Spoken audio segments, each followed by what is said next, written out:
Radha Krishna Prana Mora Jugala Kishore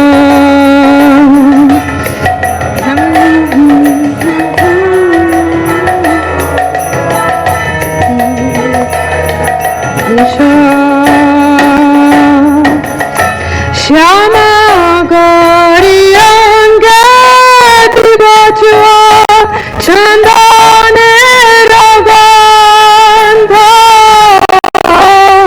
Chama Dulaba Kabe Heriba Mukha Chandra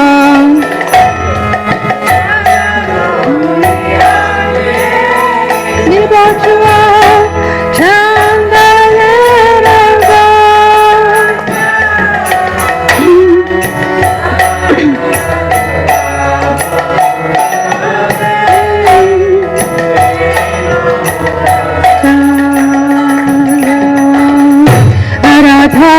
Krishna Prana Mara Jugala Kishore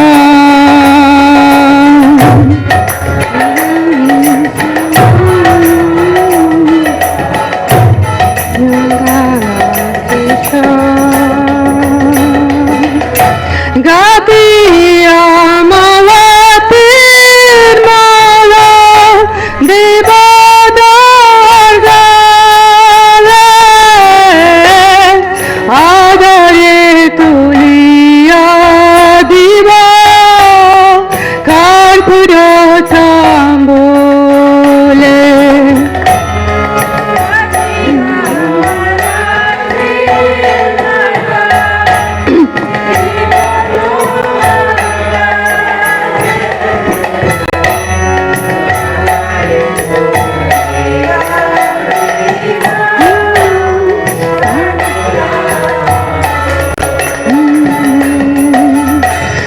Deva Krishna Prana Mora Jugala Kishore Radha Krishna Prana Mora Jugala Lalita Vishakha Jata Shakhi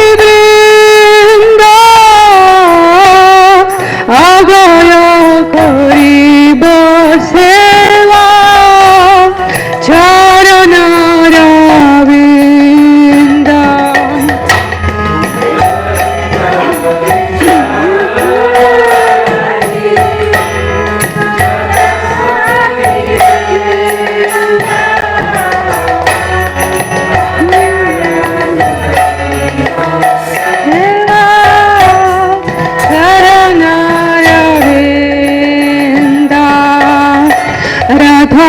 Krishna Prana Mara Jugala Kishore Oh Radha Krishna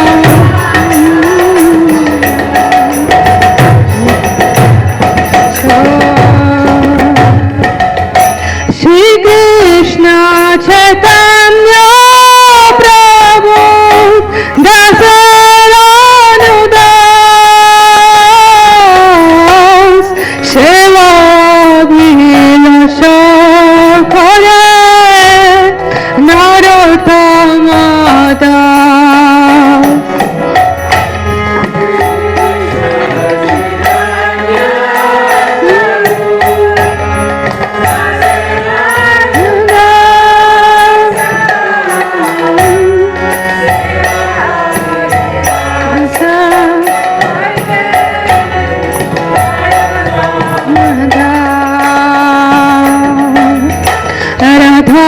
Krishna Prana Mara Jugala Kishore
Rama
We're trying to compile a list of different devotees, although everyone here has been touched by Srimad Bhaktivedanta,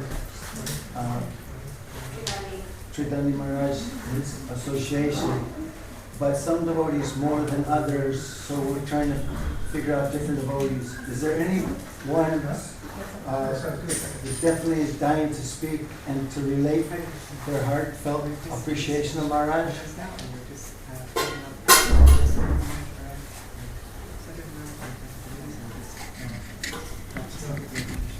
Is there anyone who doesn't want to speak that can say a lot about how Maharaj has affected you?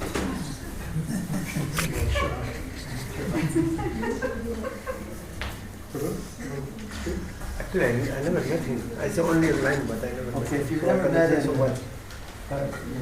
unless you've been online and stuff. Yeah?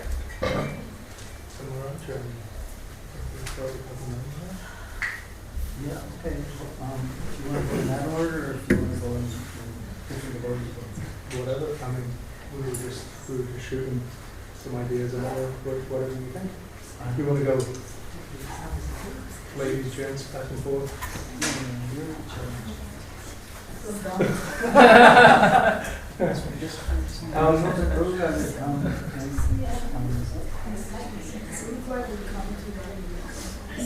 So, country, speak? Yesterday? Oh, okay. Prabhupada, Prabhu, will you speak? Thank you, Shoji.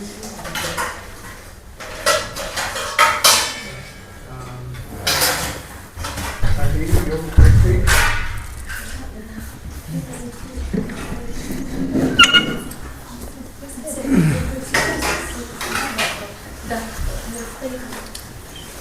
Do you speak English or do you want to translate it? I'm saying that, but I don't know it. My daughter will translate. Yeah? Yeah, is that okay? Great. Okay. Maharaj, would you like to start? You want me to start? Okay. Unless you'd like to go later. Your choice. Okay, I can go now. 20 minutes. Okay. I feel like I've been Yeah, saying that to you no for about a problem.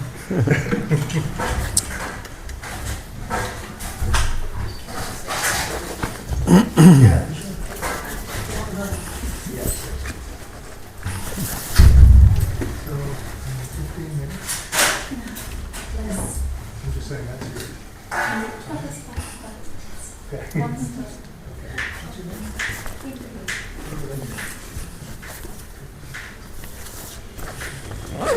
Pujapad Bhaktivedanta Tridandi Goswami Maharaj ki jai ho. All glories are sung about you.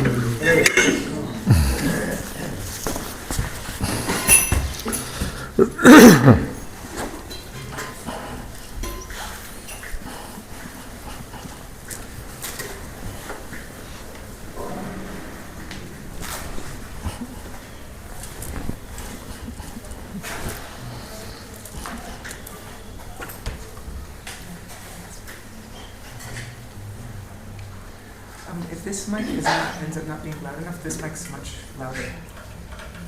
This mic, you mean? Yeah, this. Oh, that. Because this one, there's some. Gauranga. It seems okay. Yeah.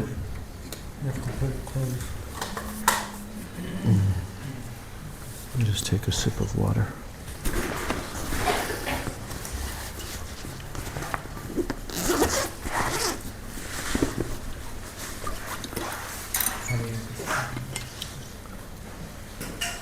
Does anybody know the name of the book that Tridandi Maharaj has in his lap in this photo? I was trying to figure it out.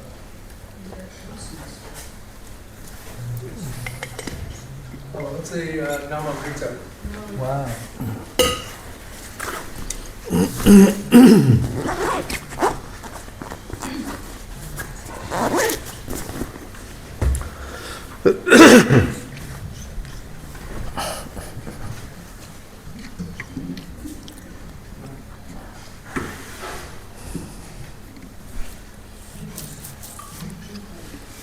Om Jnanatimirandasya Jnananjana Shalakaya Chakshurun Militam Yena Tasmai Shri Gurave Namaha Mukam Karoti Vachalam Pangam Langayate Girim Yat Kripa Tamaham Bande Shri Gurun Dinataranam Vansha Kalpatarubhyascha Kripa Sindhu Bhevacha Patitanam Pavanebhyo Vaishnavebhyo Namo Namaha Namo Mahabhadanyaya Krishna Prema Pradayate Krishnaya Krishna Chaitanya Namane Gaura Tvise Namaha Nityanandam Namastubhyam Premananda Pradayane Kalo Kalmashanashaya Janava Pataye Namaha Panchatattvatmakam Krishnam Bhakta Rupa Swarupakam Bhaktavataram Bhaktakyam Namami Bhakta Shaktikam He Krishna Karuna Sindho Dina Bandho Jagatpate Gopesha Gopika Kanta Radha Kanta Namostute Tapta Kanchana Gaurangi Radhe Vrindavaneshwari Vrishabhanu Sute Devi Pranamami Hari Priye Brindai Tulsi Debai Priyai Keshavasya Cha Krishna Bhakti Prade Devi Satyavachai Namo Namaha Shri Krishna Chaitanya Prabhu Nityananda Shri Advaita Gadadhar Shivas Adi Gaur Bhakta Vrinda Hare Krishna Krishna Krishna Hare Hare Hare Rama Rama Rama Hare Hare Bolo Hare Krishna Krishna Krishna Hare Hare Hare Rama Rama Rama Hare Hare Jai Pujapad Bhaktivedanta Tridandi Goswami Maharaj Ki Jai Tadiya Tirobhav Mahamahotsav Shila Bhaktivedanta Tridandi Maharaj Ki Jai Samaveta Bhakta Vrinda Ki Jai Nitai Gaur Premanandi. First of all, I'm offering my Dandavat Pranams, my Shraddha Pushpanjali at the lotus feet of my most worshipable beloved Gurudev, Nitya Leela Pravishta, Om Vishnu Pad, Ashtotarasata Sri Shila, A.C. Bhaktivedanta, Swami Maharaj, Srila Prabhupada. Then I'm offering my same unlimited Dandavat Pranams, my Shraddha Pushpanjali, at the lotus feet of my most worshipable beloved Siksha Gurudevs, Nitya Leela Pravishta Om Vishnu Pad Paramahansa Ashtotarasata Sri Shila Bhakti Rakshak Sridhara Goswami Maharaj and Nitya Leela Pravishta Om Vishnu Pad Paramahansa Ashtotarasata Sri Shila Bhakti Vedanta Narayan Goswami Maharaj. I offer my Dandavat Pranams at the lotus feet of all of my Sri Sri Rupanuga Guru Varga, and I offer my Dandavat Pranams to all the Vaishnavas, all the Vaishnavis, headed by the Tridandi Sannyasi Gan, and especially on this day I offer my Dandavat Pranams at the lotus feet of my most worshipable dear godbrother and friend, Srila Bhaktivedanta Tridandi Maharaj. So, this impromptu gathering is expected, that on such occasions we certainly must gather together and honor such a Vaishnava. And I'm sure a lot of you, I have been looking on Facebook, many different posts by numerous devotees. I even saw this morning in your class, Madhukar's class. They had some devotees online also. And it will go on for a few days, you said.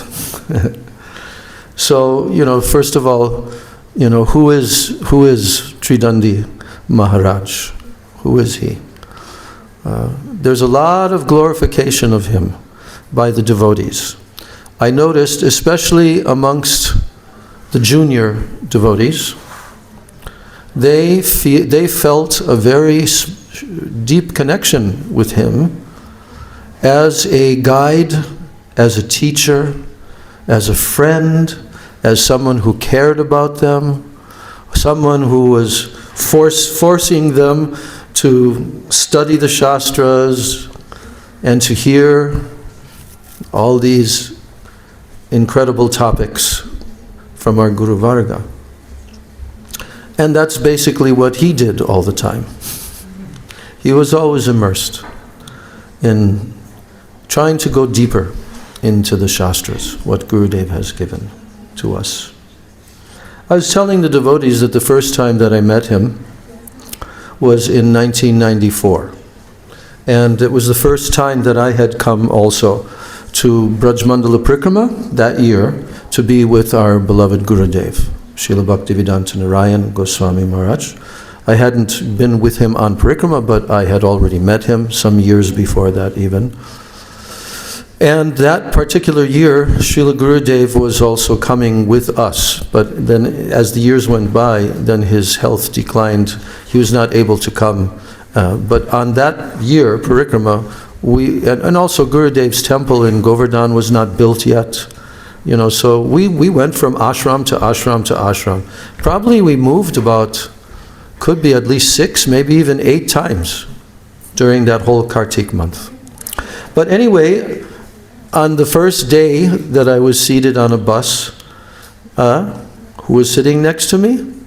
Tridandi Maharaj, who at that time, I don't know if he was initiated quite yet at that year, I'm not exactly sure, but his name prior was Narada Muni when he was in ISKCON, and then he became Nandakishore. We have 2 Nandakishores. And so we started talking to one another, and we introduced ourselves to each other. And as I recall that while we were discussing things on the bus, then he told me, he said, you see all the people paying dandavats, doing the parikrama around Govardhan? Dandavat parikrama. You know what Dandavat parikrama is? Yeah? What is Dandavat parikrama? You lie on the ground and get up, and again you do your dharma, and then again you get up and you count with 4. Yeah, you don't have to count. You just have to keep on doing dandavats. Well, some people do 108. They have 108 Shalagram Shilas or Govardhan Shilas or whatever. But Dandavat Parikrama just basically means that you will go the entire circle, length of the Parikrama Marg of Govardhan by doing Dandavats. You will not walk one single step, only Dandavats. So he told me, he said, I did this Dandavat Parikrama. I said, what? Yes, I did this Dandavat Parikrama. I says, wow, how did you do it? He says, well, I just came with my gamsha every day to the spot where I left off the previous day, you understand? Then I began. And he said, I did a few hours every single day. So I don't really recall how long it took. It was more than 1 month. But it could have been around a month and a half. But he completed the entire Govardhan Parikrama. And he said about himself, a pretty feisty guy, And he was. So anyway, that was the first time that I met him. And our Gurudev, he hadn't yet gone to the West. He didn't leave India till 96. So that was 2 years before Gurudev went to the West. But Tridandi Maharaj had been living already in Vrindavan in the early 90s. And along with his wife, Vaijanti Mala, and his son, Govardhan, and just renting there in Braj, in Vrindavan. But he met Gurudev around that time. Prior to that, he came into the Hare Krishna movement. He joined the temple in Australia in 1978, after our Srila Prabhupada left the planet, so he never got to meet Prabhupada personally. And then he was there in Australia, and he also was engaged in some management positions in the ISKCON temple and so forth. And but he never got to meet Bhakti Rakshak Sridhar Maharaj, who was also on the planet at that time. But then he hit the jackpot in the early 90s, and he met the Mahabhagwat Rasik, pure devotee. And from that point on, he was completely dedicated at the lotus feet of Srila Gurudev. So,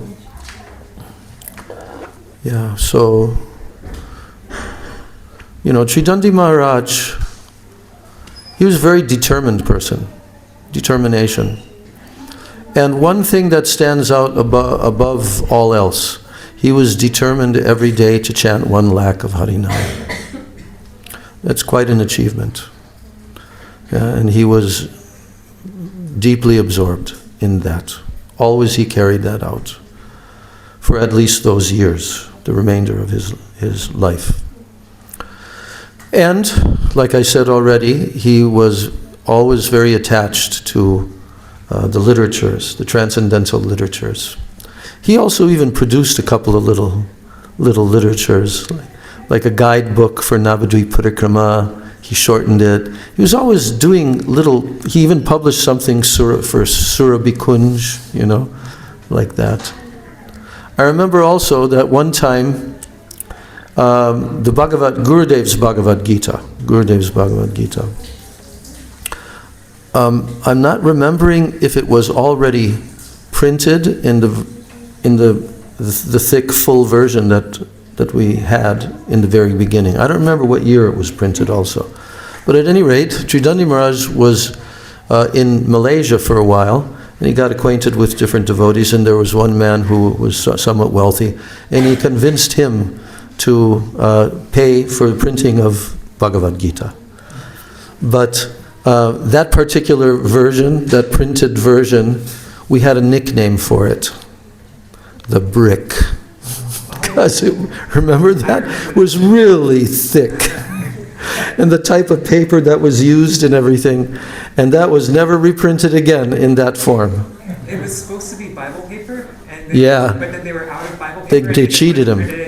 Yes. I thought it was supposed to be pocket-sized, right? Yeah, No, I don't think it was. I don't think it was supposed to be pocket-sized. But you told me it was going to be pocket-sized. the Gita or the Jaiva Dharma? The Gita. The Gita. Oh, okay.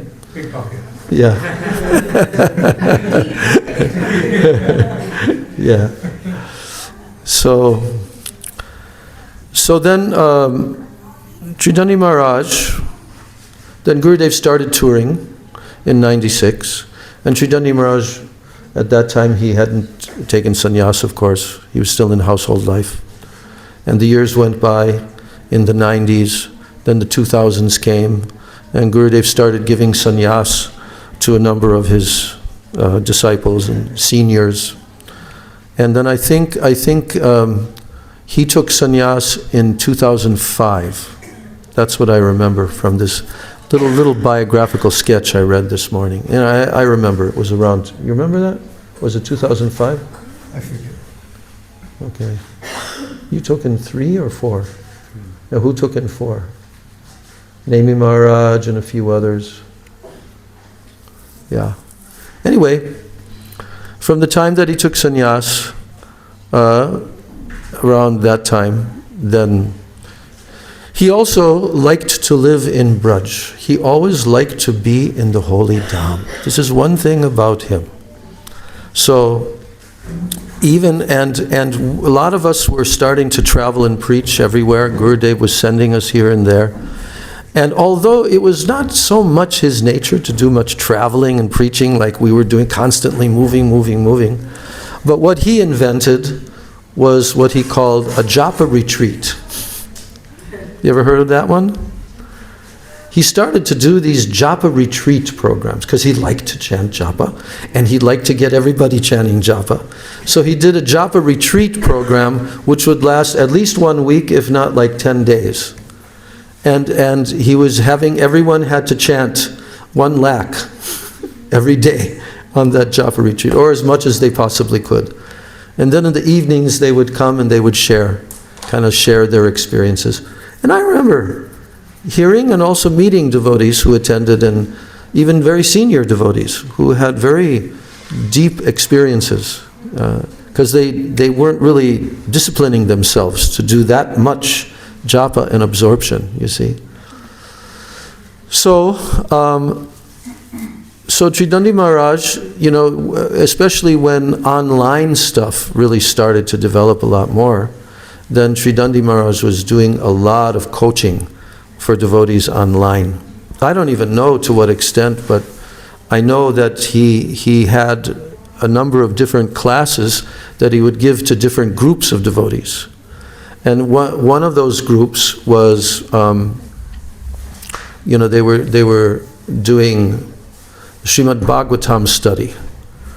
And he was like their disciplinarian teacher, that they had to read such and such chapter, and they had to take notes. And then when he would go online with them, then they had to tell what the chapter was about. Like this, like a teacher, forcing it to go deeper. I think it was around 2017 when Tridandi Maharaj decided that he was going to live in Navadvip Dham. 2017 or around that time. So he wanted to find a place in Navadvip, because he really had a bhajananandi side of his nature. Although he wasn't a recluse, but he had that bhajananandi side, and he wanted to do bhajan. Didn't want to travel here, there, and preach and all that. So he just started preaching, doing all of his preaching online. At that point, he was already doing it, And then one day, when the parikrama, in Navadvip parikrama, came to Godrum Dweep, then he was very determined that he wanted to locate a place right near to Srila Bhaktivinoda Thakur's Bhajan Kutir, Swananda Sukhada Kunj. And he went knocking on doors.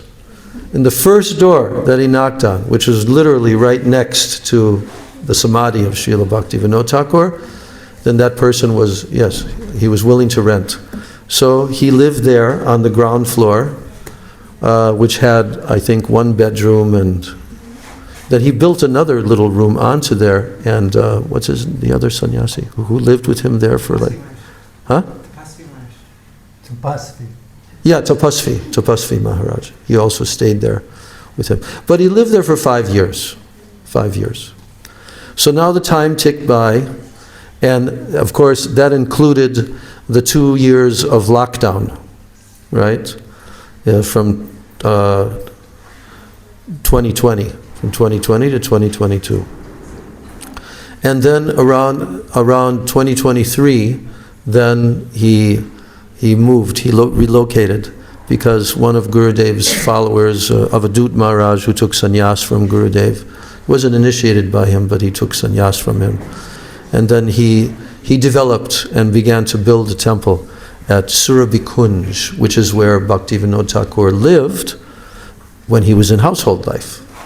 But the other place, just short 10-minute walk from there, that was later.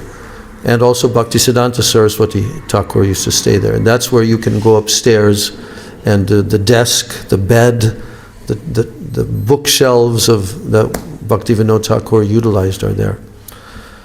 And in the room next to that, Srila Prabhupada's Bhaktisiddhanta Saraswati. So he began to live at Surabhi Kunj. And he lived there for about 2 years, I believe it was. Yeah. Then some reason he moved back over to the Mayapur side here. I think he stayed at Rasamrita Kunj for some short period. Huh? Yeah, a month, not very long. And then from there, that's when he went down to South India. He stayed down in South India. I think that was like coming into the winter period He went down to South India. Not Udupi. Huh? He was near Bangalore, and one householder, and he was doing some kind of treatment. Some kind of treatment he was doing, like Ayurvedic natural. And then after that, I suddenly heard that he's in Radha Kund. Because I know, Tridandi Maharaj told me way early on, he says, I want to live in Navadvip Dham for 10 years. In my final 10 years, I want to live in Jagannath Puri. That's what he told me. So, he didn't quite make 10 years in Navadvip, more like 7 or so. But he was inspired to go to Radhakunda. And I think he probably was there for at least the last, 6 months or longer, something like that. He stayed there. But Tridandi Maharaj also, it was around 2015, I believe, around 2015, when he began to get heart problems. And that was because it was quite heavy, his heart problems. And that's when he started to get the stents. You know, a stent? It's like a little pipe that they put inside to open up the chambers, you know, of your arteries.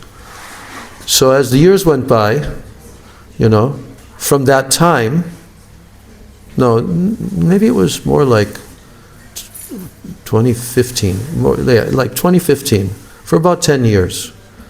So that problem was going on. But in the meantime, he never slackened in his preaching, in his sadhana and all. And he continued doing all of his online classes and everything. But one stent after another came during those years. And then in recently I heard that he also went to a doctor because he was continuing to have some heart problems. And the doctor recommended to him that he should get open heart surgery, you know, bypass surgery. But he declined. No, I'm not going to do. So then he got some Ayurvedic person was helping, and he was also taking, Maharaj told me, some kind of pill to open up the lung. Nitroglycerin for heart pain. Oh, for heart pain, yeah. You know, so then he was giving his classes every single night. Every night. I think 30 days a month he was giving his classes. I don't recall that some nights he wasn't giving. Okay. Was he giving classes every single night? Or was it, 6 days a week. 6 days, okay. But then he had other classes as well. Yeah, I know. During the day, different groups of devotees like that. But that was wonderful. I used to tune into that, especially when he started reading Chaitanya Charitamrita.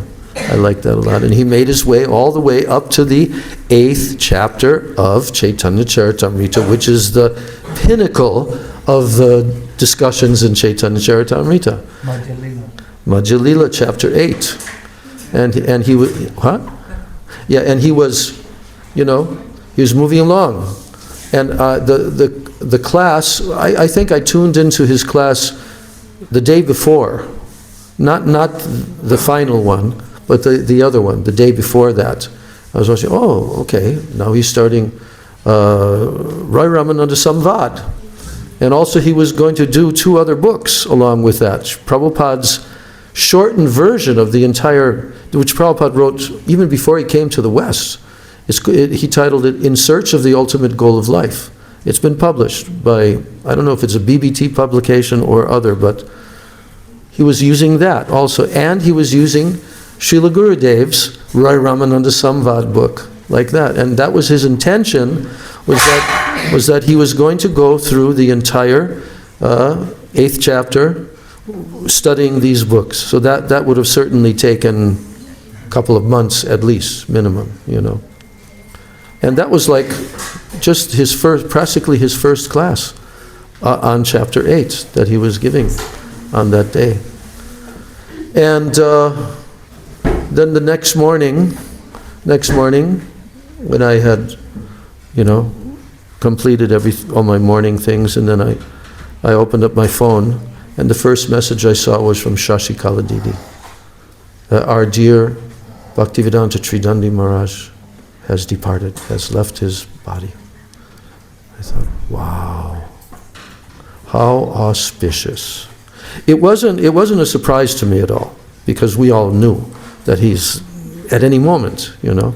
And in fact, he got a medical visa extension so that he didn't have to leave India, because he kind of just like said goodbye to his visas, but then suddenly it was discovered, and then he was going to have to fly back to Canada and this and that, and then they were discussing amongst the FRO people and all that, and he had a lawyer, and the lawyer told him, well, okay, I mean, you know, if you're going to send him back, but you have to be responsible, because he's probably going to leave his body on the airplane. He cannot tolerate that. So he says, okay. And they gave him like a visa for the rest of his life, which was a very short remainder.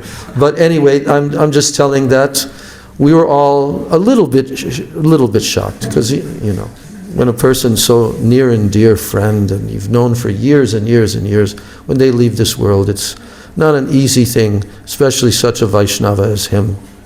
So it will go on, it will continue, and we'll hear more of the devotees' memories today, and I'm just paying my obeisances at his divine lotus feet, and I'm sure that he's in a very exalted place right now.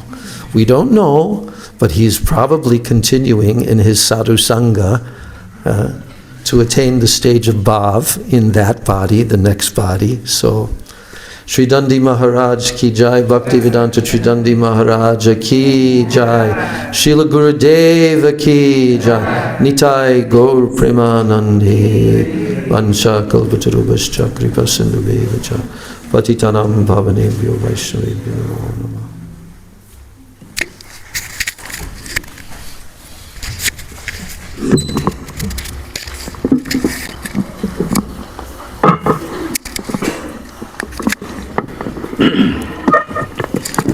Gurave Guruchandraya Radhikaya Tadalaya Krishnaya Krishna Bhaktai Tad Bhaktai Namo Namah Angyanatamrandasya Gyananjana Salakaya Chakshunitam Jena Tasmai Sri Gure Namah Varagik Bhakta Sampratnaya Parimam Ambipshamam Dam Kripambudir Pardukaduki Sanatatam Prabhum Ashrayamai Vedantitas Tatvid Tattva Gyajganamadvayam Brahmeti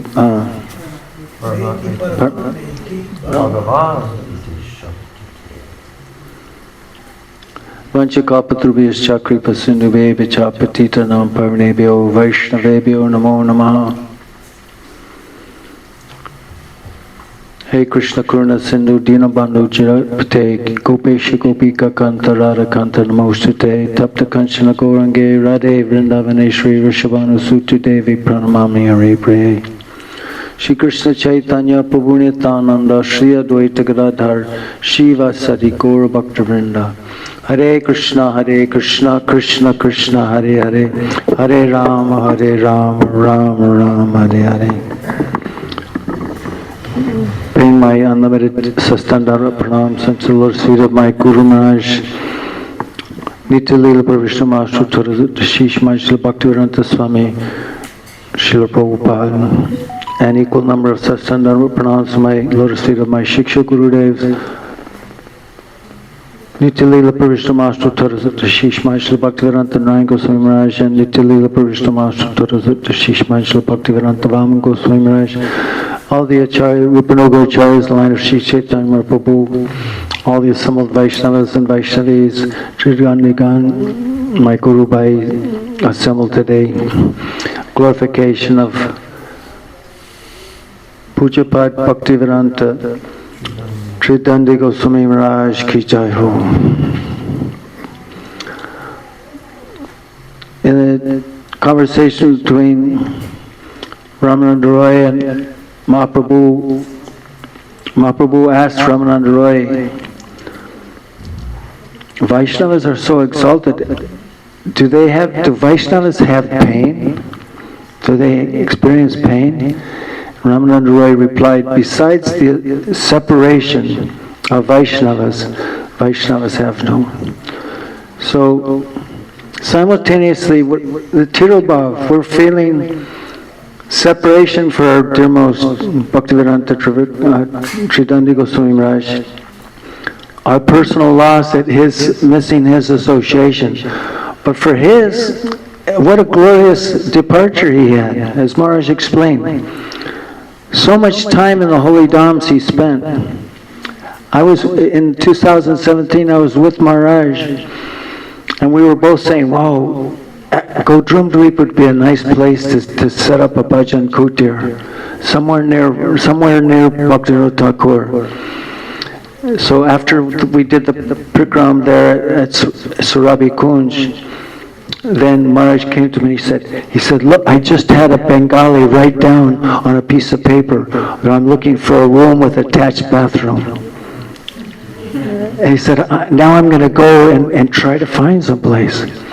And like Maharaj said, the first place, he must have picked his favorite place that maybe this would happen. And the first place, the man said that a very nice man from Calcutta who had a house there, he rarely visited, but he ended up giving Maharaj the whole downstairs and he stayed upstairs.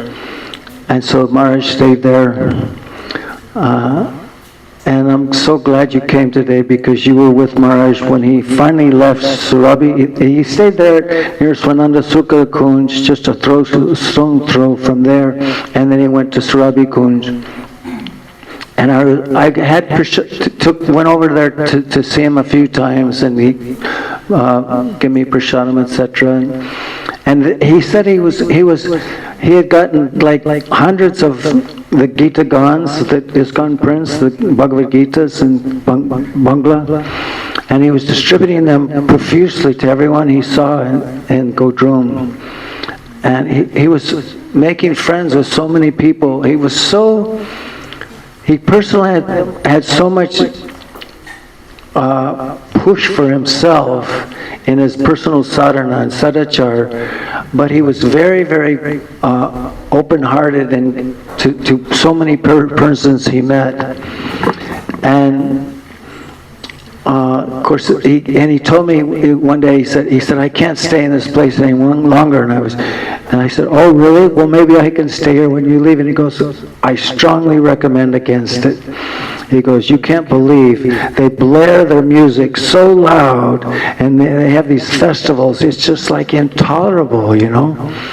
I read this morning where, I forget, 74, 75, when ISKCON was first coming and setting up the temple in Mayapur, Chandradaya Mandir, and the Lotus building had been completed, and so, but the devotees were staying there.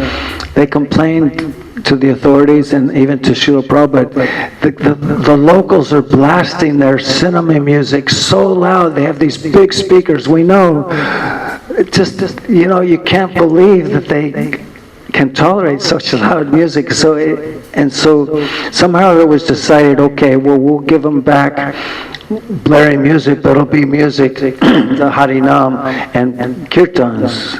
So they put huge 4 speakers on each corner of the Lotus building, and they blared music back, and it went back and forth for I don't know how long. This sound war, they called it, and then finally it dissipated, and so it stopped.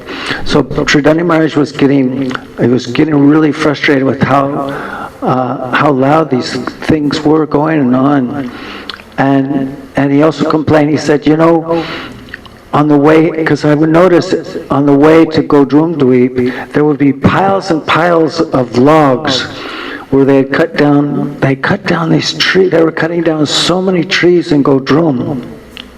And he said, yes, he goes, I can't believe that they thinned out so many of these trees that used to be around here. He said, I personally went to the owners and I said, I will pay you whatever they're paying you for these trees, not to cut them down.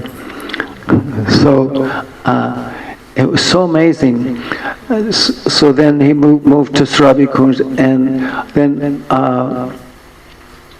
after a while also that became although he was going to go to Puri, and Uga, I'm waiting to hear the details. I've only heard various second-hand information, but Tridandi Maharaj went and visited Radhakund, and then while he was there, he said, "Oh, I can't leave this place. I have to stay." So you came back and you packed up a bunch of his stuff and sent it to him in Radhakund, and that's where. And then he was always pushing himself in so many different ways, and lovingly pushing others too. But others appreciated so much his harshness to push them in the direction that Gurudev wanted. I could really see that he was a right hand man of Gurudev's desires. He communicated with so many different persons. And the other day I was on Madhakar's program in the morning, and the devotees from Boston, who I knew very well, I visited there many times as well, but Tridandi Maharaj just completely captivated all their hearts, and he took it upon himself to weekly give classes to them, I think a couple of times a week. And he went through Jaiva Dharma and different literatures, and then, like Maharaj said, to the Srimad Bhagavatam, and he personally instructed them in so many different ways to take it deeply, not just do an overview, superficial study, but to go deep. He would always, like the last class I saw him give, Madhya Lila 8, Ramananda Roy saw, he said, I really want to dissect this deeply so it enters into us very deeply. And he would go through it so nicely. And he spoke point by point. That was the second day he gave class on Madhya 8, Ramananda Roy Samvad. And he just was so enlivened. And I was thinking, this was the last class he gave, just 12 hours before he left this world. I was looking for any symptoms that he had of discomfort, but he was really fired up, And I had been in contact with him for years about some of his different difficulties that he had in his health and his heart, etc. And he knew that any day, many different times he said, I thought I was going to leave my body today, but it didn't happen. And he would have this medicine that was very powerful to counteract pain in the heart, which is a lack of oxygen. That's why you're getting pain. And so he knew it was any time, and he refused the third bypass I think he would have had, and he said, no, I'll just get another stent, which was like the 9th one, and so it's just amazing to see how Gurudev, Nityananda Mahaprabhu, Radha and Krishna, they arranged his life, and his passing was so auspicious, in such an auspicious place, absorbed, and he gets up 1:30, 2 o'clock every morning, and chants the 64 rounds, and then every day doing programs and several times a week. And I personally saw so many devotees in Boston just very deeply affected by how he had personally treated them so kind, so lovingly, to encourage them to progress and to digest this powerful information. And also in New Zealand, he had many different devotees there, a group of devotees there, and maybe Australia, a group of devotees he would speak to a couple of times a week. So maybe you'll be interviewing them soon, but it was such amazing, and we're so fortunate to have this personality. We're lamenting for our separation, but we're so proud of Pujapat Bhaktivedanta Tridandi Maharaj for diligently applying in his personal sadhachar this powerful bhakti in a special way that Gurudev was giving us, going to the essence. Srila Gurudev said the essence of Bhagavad Gita and the postgraduate study is Srimad Bhagavatam. And the essence of Srimad Bhagavatam, the postgraduate study of Srimad Bhagavatam, is Chaitanya Charitamrita. The essence of Chaitanya Charitamrita is this Madhya 8 chapter where he speaks of Ramananda's Roy Samvad. So that's what he was contemplating on for a few days, and that's in the most auspicious place, Radhakund. I have a bhajan kutir in Govinda Kund, and I would stop by and see him on my parikram. And every day he was doing a parikram of Radhakund because he didn't want to go on the full parikram because of his condition. And I was listening to devotees from Boston, and they were saying how just some months back they brought their young child who knew Tridandi Maharaj for very long. I mean, it was 4 years old when they first brought their child, and they all agreed, and Maharaj confirmed that Narayani was her name. So she was 4 years old, and Maharaj had just finished the Radhakund Parikram. So they came, and they were very glad, happy to see each other, and then Maharaj was determined, and he took the baby girl, 4 years old, by a hand, and then he went on Radhakund again, the Parikram of Radhakund again. So powerful, so powerful. What a loving personality. When we dive deep in bhakti and develop our love for the Supreme by the mercy and the love of our Gurudev, then automatically that'll be transferred to the hearts, and we saw that happen in this personality. So we're lamenting for our separation, but we're very, very happy and proud of our dear Sannyas Guru Bhai and Gurudev's beloved disciple, Pujapad Bhaktivedanta Tridandi Goswami Maharaj ki jai ho. Panchakalpatarubhyascha Chakri Vaishnava.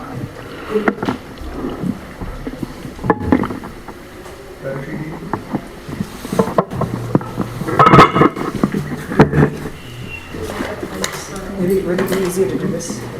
I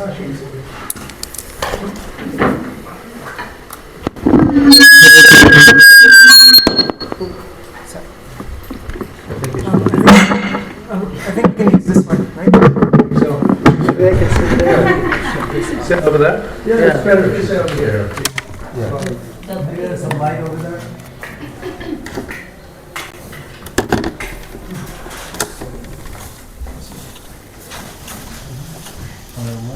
Hare Krishna, Hare Krishna.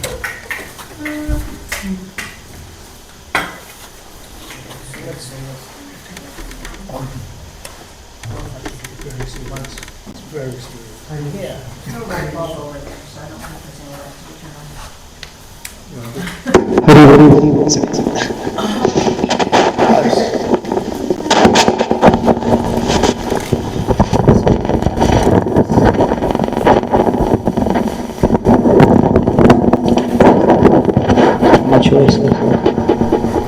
It's voice like wow.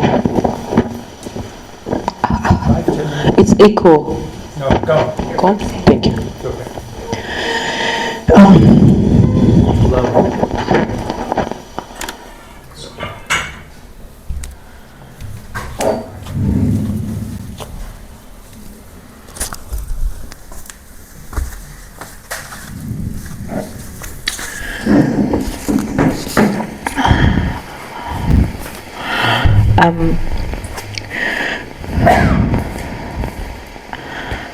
Really, I'm small person for do all these rules, all mantras, everything. I don't know. I have small brain.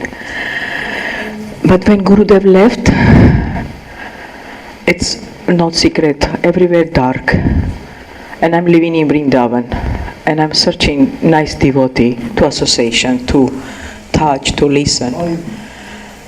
And of course, I interested to Bon Maharaj, little going like this, but not satisfied, not satisfied. Something I need more knowledge.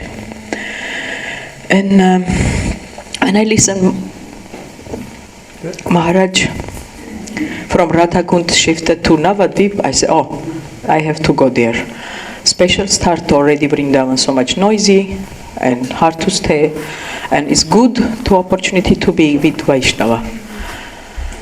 And really Maharaj is one person for this many time, for me special, like who come stay with microphone, stay on life. But that time special Jiva did accident quickly and the wheelchair this all time. The Maharaj is one point for the keep going to Gurudev words. And such a beautiful and friendly and encouraging, and he's speaking like only intellectual, very high class, and I don't understand fully, but I see some power, and he very friendly, everything. I love to cook that time also. When I cooking, they say, Gayatri, stop there, come sit here and listen. Then some also, like, it's not secret, I also feeling like here in Mayapur not so much association, and same time the last year when I gone Govardhan Vraja and then see Maharaj suddenly in Radhakund. He do parikrama and then, oh Maharaj, you are here? Yeah, Gayatri, I'm here. I'm so happy. I say, yeah, it's hard to stay Bengal for me. I say, Maharaj, it's nice. Now Vrajavasis have good mood. They have like more intimate. He say, yeah, I'm not going. I'm here now. You see me? I will not move from here. Uruguay is shifting all luggage. I say, wow. And he say, yeah, all things will come now. But Maharaj have another things also, which one I learned from him so deeply. He's so attached to Mahamantra. Ever I see another our Sangha. He is just one focus to. From him I start first of all learning more deeply Gurudev, more our Guru Varga, glorify. He is so much intellectual way giving. It's like I shy to speak this, everyone knows, but special, I'm saying my own things. When I came in India, I want to live in Vraj like this. I prefer to association Indian people, special Vrajopak. I don't like to be association with foreigners, because what I have to learn is my conscience. Maybe I'm wrong, whatever, but that I am. And only Maharaj, something I like very small. Even when he speak in English, I'm saying, oh my God, these English people. But he gave me this power, and he really chanting Mahamantra. When I'm Vrindavan, we doing parikrama and again meeting, he say, yeah, good, you chant at least 1 lakh. That is very important guiding, nothing else having this word. And I see his whole life he's living just like this. He sleep like 7 o'clock in winter, like maximum summertime 8:30, and he wake up 1 o'clock. Until Mangalarati he do 1 lakh. And then anyway, last year when I gone there, stay his ashram, which one he used to stay before also. He's so kind, but at the same time he's so. His health is like so upset, not hard, like constipation and loose motion, like undigesting, because I have to go Canada to make new visa. He's so upset, but he's trying to no show. I see how much he attached to Dham.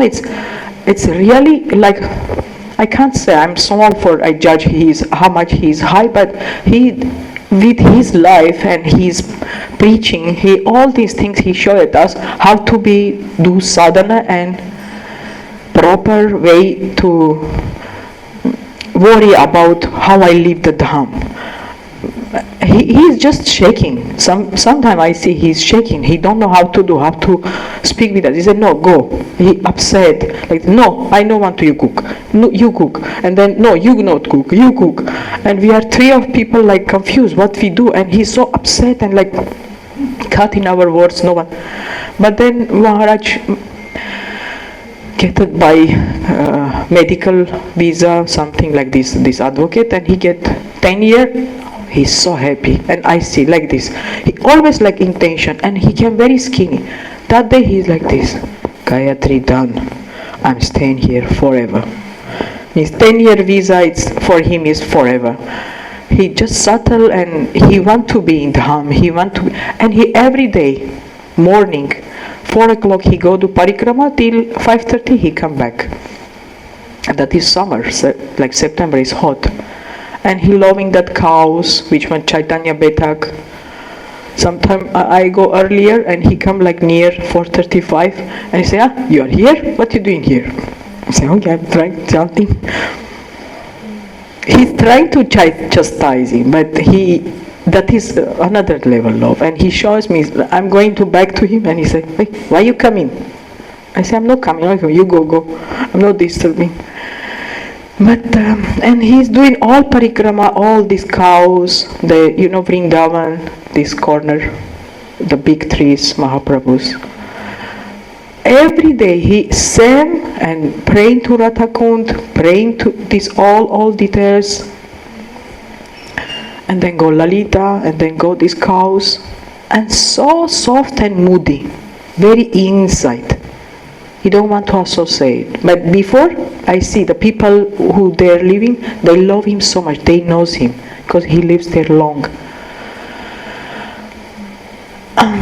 So I don't know. It's looking dream. Really, some like I'm feeling hallucination, some dream. I am the person who know Gurudev. I'm the person who know this type of Vaishnav, who show us to how to be. Say name Radha Krishna and Rupanuga Varga, and we can speak these type of things. Only it is true. When I see, oh yeah, maybe this is true. I'm not dreaming. I'm not sleeping. And really, I see we are lucky. But this news, yes, I know Maharaj is happy. He ready to go. Sometimes he wants to be in Dham. Maybe he planning to stay a little more, giving his good classes. But then I going to some class. Devamai want to give English class, and I see one ISKCON person, famous man. He's listening Maharaj voice. It's 10 o'clock. I have to be Bharati Maharaj place, meet Devamai. And I said, what? I'm going bicycle and this person going. I stopped there and waiting for this cab. I said, whom you listen? Because I know Maharaj was, and he said, he's my guru, just passed away. Oh my God, I don't know. I didn't see any group morning, like nothing, no. I said, how possible? It's Tridandi Maharaj. Are you sure? He said, yeah, he is my guru. Like this. Bhaktivedanta Shrilanar Goswami Maharaj ki jai. Jai Bhaktivedanta Tridandi Maharaj ki jai. Thank you for, we are fortunate for, we know this type of personality. And he's so friendly for everyone.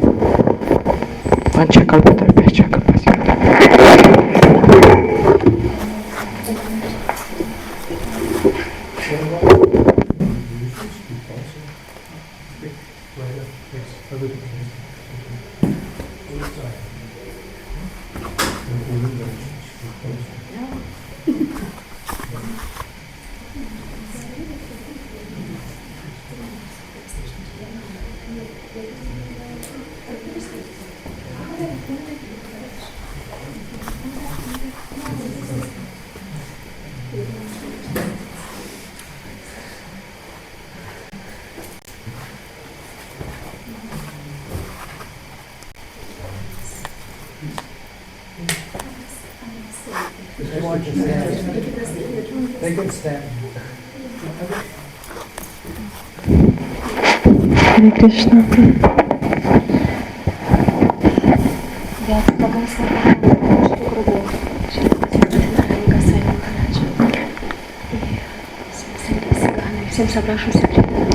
offer my obeisances to my Srila Gurudeva, Srila Bhaktivedanta Narayana Goswami Maharaj, to Sannyasi Gan, and to all assembled devotees.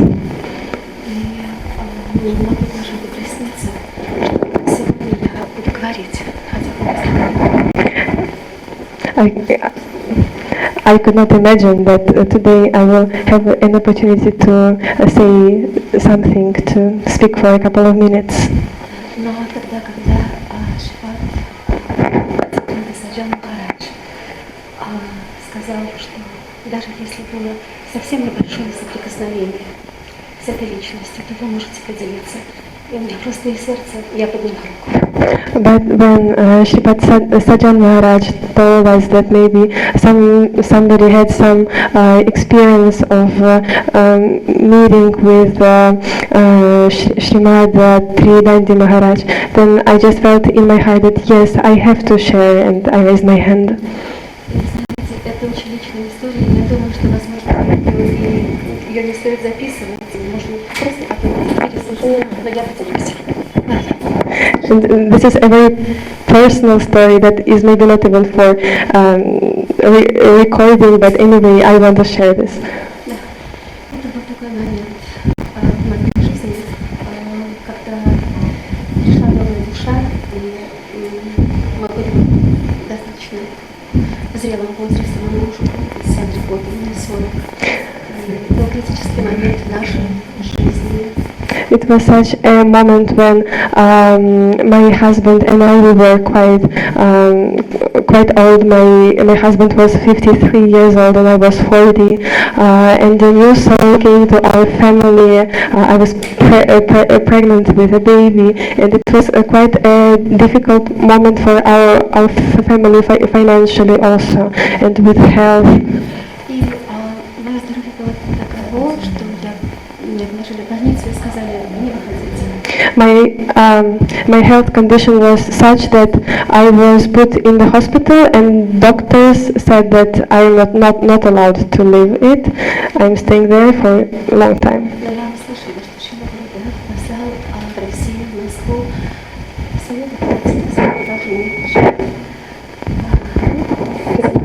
But I have heard that Srila Gurudev sent to Moscow his Vibhuti, Srimad Bhaktivedanta Tridandi Maharaj, to preach. И я приняла решение ехать, несмотря на предупреждение врачей. And even though doctors were against it, I decided to go from my hometown to Moscow to see him. И этот путь занимал где-то 37 часов на поезде.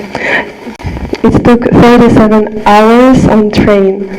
И врачи сказали, что ты рискуешь, тебя могут снять с поезда. And doctors said to me that this is such a big risk.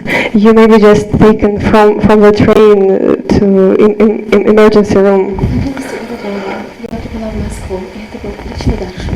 But by the mercy of Srila Gurudeva, I came to Moscow and I had a personal darshan with Tridandi Maharaj. Когда я в слезах сказала о своем состоянии, он улыбнулся.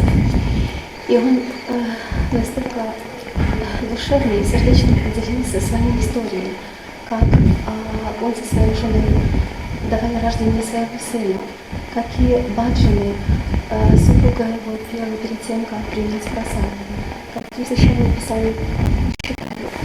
And when, with tears in my eyes, I shared with him my story, my situation, so kindly, with such love and affection. He started to tell me his story, how he and his wife were having a baby, how when she was pregnant with their baby, she would sing bhajans before taking prasadam. What were they doing? How they were preparing? И тогда он дал мне наставление, какие баджаны петь до того, как я приму первый просад, чтобы залезть за всю беременность, я прочитала без комментариев, то есть санскрит и перевод, весь Шримад Бхагаватам. And he gave me an instruction which bhajans to sing before I take prashadam. He gave me also an instruction to read the whole Srimad Bhagavatam without the purport, just Sanskrit and translation during these 9 months. И он также благословил на рождение дома Пацпаки Махамарашу. And he also gave his blessing that that I would give birth at home with the Mahamantra of Srila Gurudeva playing. And Дамадари, не всего требовательности, но Дамадари, она очень далеко читала уже с 3 лет. И мы с ней действительно прочитали, мы начинали день с главы утром и глава вечером. And I have three kids, but Damadari, that's me, was 4 years old at the time, like 3, 4. So we would read every day, 1 chapter in the morning, 1 chapter in the evening. And she would read because she used to read at that age already very quickly. И акушерка сказала, что в своей жизни она не видела, несмотря на возраст, такой классической, просто прекрасной легкой. And it was a very wonderful experience to give birth at home with Srila Gurudeva's Mahamantra chanting. And the doctor who was there with me told that never ever in her life she saw such a like nice process as it should go smooth without any problems.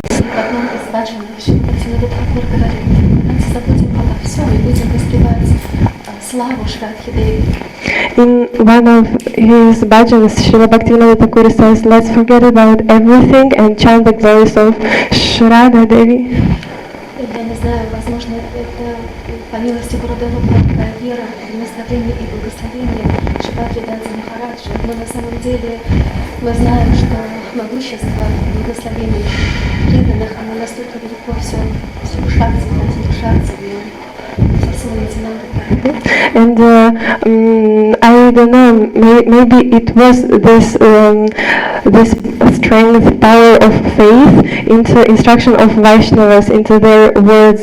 But we know that this is true, that instructions of Vaishnavas have such potency that Hladini Shakti is present there, and that also all Shakti of Nityananda Prabhu is present there. Да, и я сама через несколько часов отрезала желание Кришна Бхакти, да, детское место. Ну, расскажи. And just in few hours after giving birth myself, I cut this this thread that connects mother and child with all the prayers for Krishna Bhakti to my child, and as I was instructed. Поэтому, безусловно, что я прошу прощения за всего лишь личную историю. И, конечно же, я благодарю Шримад Гурудева за такую благую удачу находиться здесь и слушать Вайшнава Чариту и Вайшнава Гунагана, то есть I am sorry for just telling my small personal story, but I'm so grateful to be here and to have an opportunity to listen to real Vaishnava Charita and Vaishnava Gunagana, the glories of Vaishnava's qualities and of their life. Ну и только лишь одно добавлю, что через полгода после рождения, опять же, по милости и благословения Вайшнава, мы прошли с ним всю парикраму, все 3 дханы. And also just the final part of this story is that actually just in half a year after she was born, together with her I went through Navadvipa Parikrama, all Parikrama, walking and carrying her, just in half a year. And then so at first no Navadvipa Parikrama, then Jagannath Puri Dham Parikrama, and then we came to Vrindavan there also. И последнее, что я хотела бы сказать о классе, когда я приехала в Москву, и Триданди Махарадж давал классы, он учил нас слушать, потому что действительно он давал такую глубокую сикханту, и он спрашивал нас на каждом классе, мы готовились, мы пытались это привести через сердце. And what I remember mostly from the classes of Tridandi Maharaj in Moscow is that he used to teach us to listen. He used to teach us how we should listen and take it deep to our heart. И последнее, Вайшнавы учат нас, чтобы мы были благодарны каждому за самые даже незначительные посадения в нашу сторону. Поэтому я храню в своем сердце, это была единственная встреча, была между нами, но я храню ее в сердце с глубочайшей признательностью и благодарностью. And Vaishnavas teach us to be very grateful for every little thing that anyone does for us. And this was my only meeting with Tridandi Maharaj, but I keep it in my heart with such big gratitude and appreciation forever.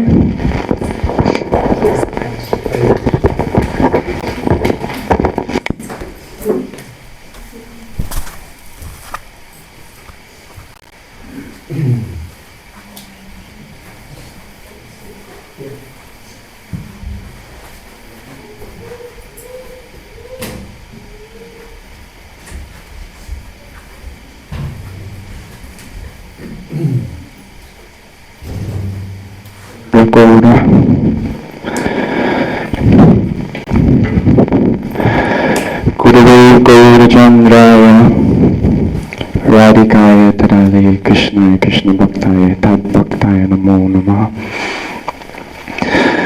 Hare Krishna.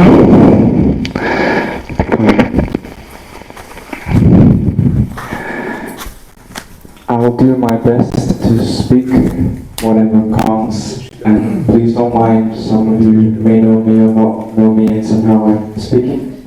Please don't mind. I only know Maharaj like far less than most of you, I think. When I first came to Maharaj Association, most of the faces that I see here were already a part of this for many, many years. So in one sense I feel like a little bit of an outsider, although none of you make me feel like that, quite the opposite. And I'm very grateful to be able to come into this association. Maharaj was definitely one of the most serious Vaishnavas that I ever had the fortune to meet. Although he was a serious preacher and he had a preaching spirit, and even the last thing that he instructed me, literally 1 week or just before he left, was to preach actually, because I told him, Maharaj, I've kind of lost faith in this preaching, I just want to preach to myself. And he was like, no, like, before, like, no, you have to, you must, like, you have to do it, you should, like, he had this really strong conviction, and because that was his mood. But although that was his mood, more than that was his personal bhajan, actually. He was very serious. I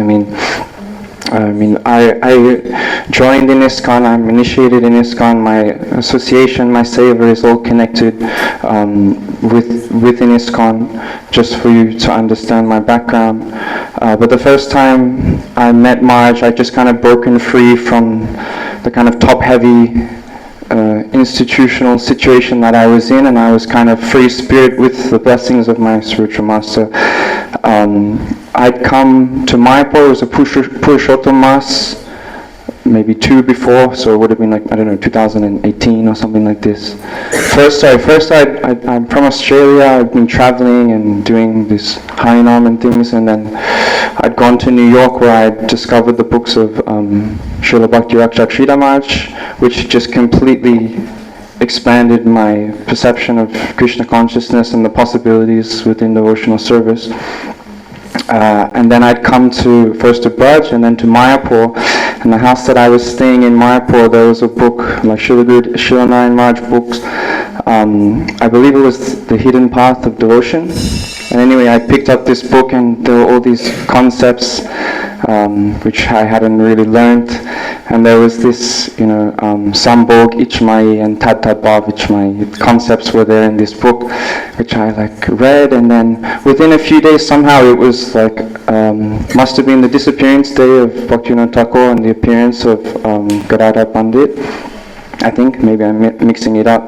But we'd gone to Bhaktivinoda Thakur's house, and one of my friends, a close friend, he was like, hey, there's one Maharaj who lives here and he's very serious, very powerhouse. We should go for him.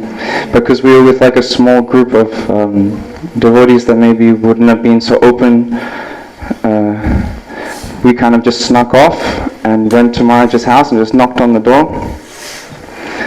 And I don't know, it's just Maharaj, his mood was, he was so happy to meet ISKCON devotees that were open to hearing the teachings of Srila Gurudev. And he was so eager to give, and the meeting, forgive me, my memories, I don't know, and things were all mixed up, but the meeting was so sweet and inspiring, and he was pushing so much that from this meeting, I walked out of there, and just my spiritual life for the next 4 or 5 years went rocket boosters. He really encouraged me and held my hand and pushed me and was always there. And then so I started traveling, and I met up with my Gurudev in South Africa, and I told him, Maharaj, I met one Maharaj, and he's from Gaudiya Math. He's Shonarayan Maharaj's disciple, and I'm hearing him all the time. I'm speaking to him all the time, and he was like, oh, okay, what's his name? I was like, Bhaktivedanta Tridandi Maharaj. And he goes, oh, Tridandi Maharaj, great Vaishnav, wonderful Vaishnav. I'm like, oh, okay, so, and then 1 year passed, and again I was actually traveling with a group of devotees who I still travel with sometimes, and our spiritual master was from time to time there, and again after 1 year, Maharaj, I'm really hearing a lot, and he was always my spiritual master was very supportive of the relationship. He didn't want me to disturb the minds of the more conservative devotees in our community, but he was always yes, Maharaj is a great Vaishnava, very serious Vaishnava, doing bhajan, doing serious bhajan, chanting a lot. So in that sense, I was really guided and encouraged from all sides. And yeah, with Maharaj, I pretty much studied under him from 2018 to maybe 2023 or something. We were very close. During COVID, we were here, we were locked down, we were pretty much every day, or at least 3-4 days a week, going and taking association from Maharaj. And we studied many granthas together, and even Rai Ramananda Samvad. I did live with Maharaj. Yeah, sorry, I'm jumping around a lot, I guess.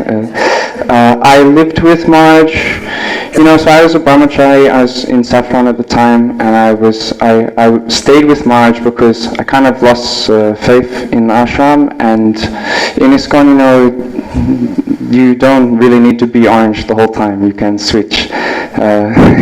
So I started living with Maharaj as the kind of last attempt to hold on to my saffron, and he was really encouraging me, but I was obviously determined not to do it, and I literally put on the white in his house, living with him. He was the first one to see.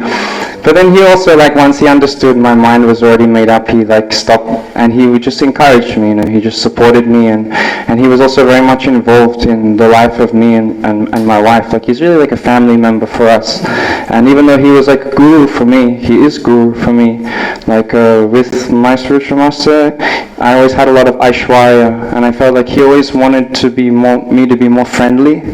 And I didn't make this mistake with Tridandi Maharaj. I was really sometimes Maharaj would also hey, I didn't mind to take seva from Maharaj in that sense, in a friendly way. And I think he really appreciated it. I was always Das, and he was senior Vaishnava. It's easy to be Das.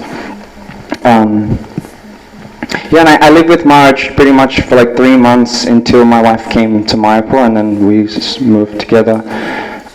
But the whole time he was always just preaching to me and making sure I do bhajan and really like pushing me and like, you know, even like how many rounds, like, you know, really like pushed me.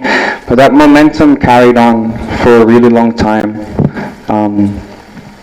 And I'm really grateful for that. I mean, he was always giving this mood, just encouraging me to go deeper, like not just to be externally doing devotional service. He was always pushing me to do more, and he really like held my hand through Jaiva Dharma, and we must have read it together 3 times, you know, and Roy Ramananda Samvad at least like 2 times we went through it together. We went to Puri together and did a whole like seminar on it. And then, like, you know, Srila Gurudev's books, Bhakti Rasamrita Sindhu Bindu, like, you know, analyzing Bhakti, Anyabilashita Shunyam, like, and what to speak of that, Anarpitam, Chirin Chirat, Kurunavatanakala, like, all these verses, you know, CC, like, all the, like, key things that Srila Maharaj was pushing, like, Maharaj, make sure that I knew everything. And it was kind of part of his strategy, because really, like, when I went on our tours, and we still go and, you know, we stay in ISKCON temples, and he was all, like, you know, I speak on these things. Like, the last few years, my life is different. It's more external again, Grihastha life. Like, again, my bhajan is not strong, my studies are not strong, but everything that he taught me, it carried on. Like, everything, whenever I have to give class, I'm just remembering, like, 5 years ago with Tridandi Maharaj, you know what I mean? And yeah, he really gave me like such a foundation and plugged me into a much bigger world, or like more like focused, specific world, even like a smaller world, like Krishna's world, more intimate, which was very inspiring. And then yeah, like during COVID, we were always just with him all the time. And I remember like his birthday, we'd always surprise him, and there would just be like a couple devotees, maybe me and 1 or 2 others, and we'd like make kirtan together, and he was like so chill and so like, you know, it was really sweet and intimate with Maharaj. He so grateful to him, and to be able to have that like free mood was really nice. I remember one time it was his birthday, and he had like a huge jackfruit, and like really ripe, like really ripe, and he didn't want to waste it. And it was like me and one of our really good friends who also like study under Maharaj, Nityananda, also my godbrother and one of my good friends.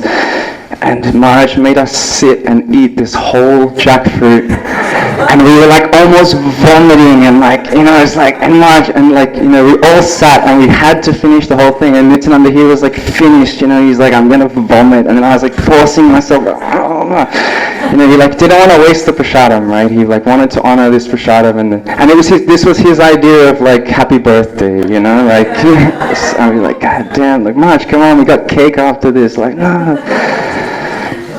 And that's why, you know, Maharaj, he did have this like strong mood, like sometimes a bit like, whoa, okay, we're gonna eat the whole jackfruit and there's not another option, like, God, okay, like, you know, he had this like, but that wasn't, this was like a very like external, it was a part of his personality, but it wasn't like him, like inside he was very soft and intuitive, like he was really like connected or always seeking after this higher inspiration. And that's how it, like, he went from his place behind Bhaktivinoda Thakur's house, and he moved into Surabhi Kunj, because he was like, you know, Bhaktivinoda Thakur is inspiring me, like I'm a sannyasi, I'm living, like, look how I live, I have like so opulent life, like I need to do more austerity. Maharaj was already austere, like, you know, even when I was married, I was still going and staying with Maharaj like 1 or 2 nights a week, you know, just to be there and be absorbed. And the whole time I knew him, literally like 12 or 12:30, he was up in the nighttime, you know. If not that, then like maybe 1 or 1:30, or if he's sick or something. But he was always, as long as I knew him, and even now when he was in Radhakund, like he would sleep really early, like 6 or 7, and he was always up. And sometimes, like by chance, I would be up in the nighttime, and we would speak to each other. He's like, even I want to sleep, I can't, and he would chant, he would do his chant from like early hours. And Maharaj was always like sharing things with me, his inspirations, like things that he discovered, like not super intimate, like not very personal, like he's personal, but just like, hey, I tried this, I chanted like this, you should do like this also, you know. We had this kind of relationship where he would share with me, and he would inspire me, and so anyway, he'd shifted to Srikunj to be more austere, and like, he was always strict, chaturmas and all these things. He was always like very, very strict and always pushing me to be strict, and especially with like tomatoes. I was like, Maharaj, I can do chaturmas, but like 4 months no tomatoes, like my wife can like not agree to this, and he was always like, no, like chaturmas, you should do it, like. And like he'd come over and like he'd get like upset. What? No, like no, Maharaj, like this is for the other devotees, like this is for the chaturmas. No, like yeah, he was always pushing us to be better and be really strong about it. But then, it's like this is our situation, Maharaj. So don't mind. And then again, he's like soft. So he moved to Srikunj to be more austere.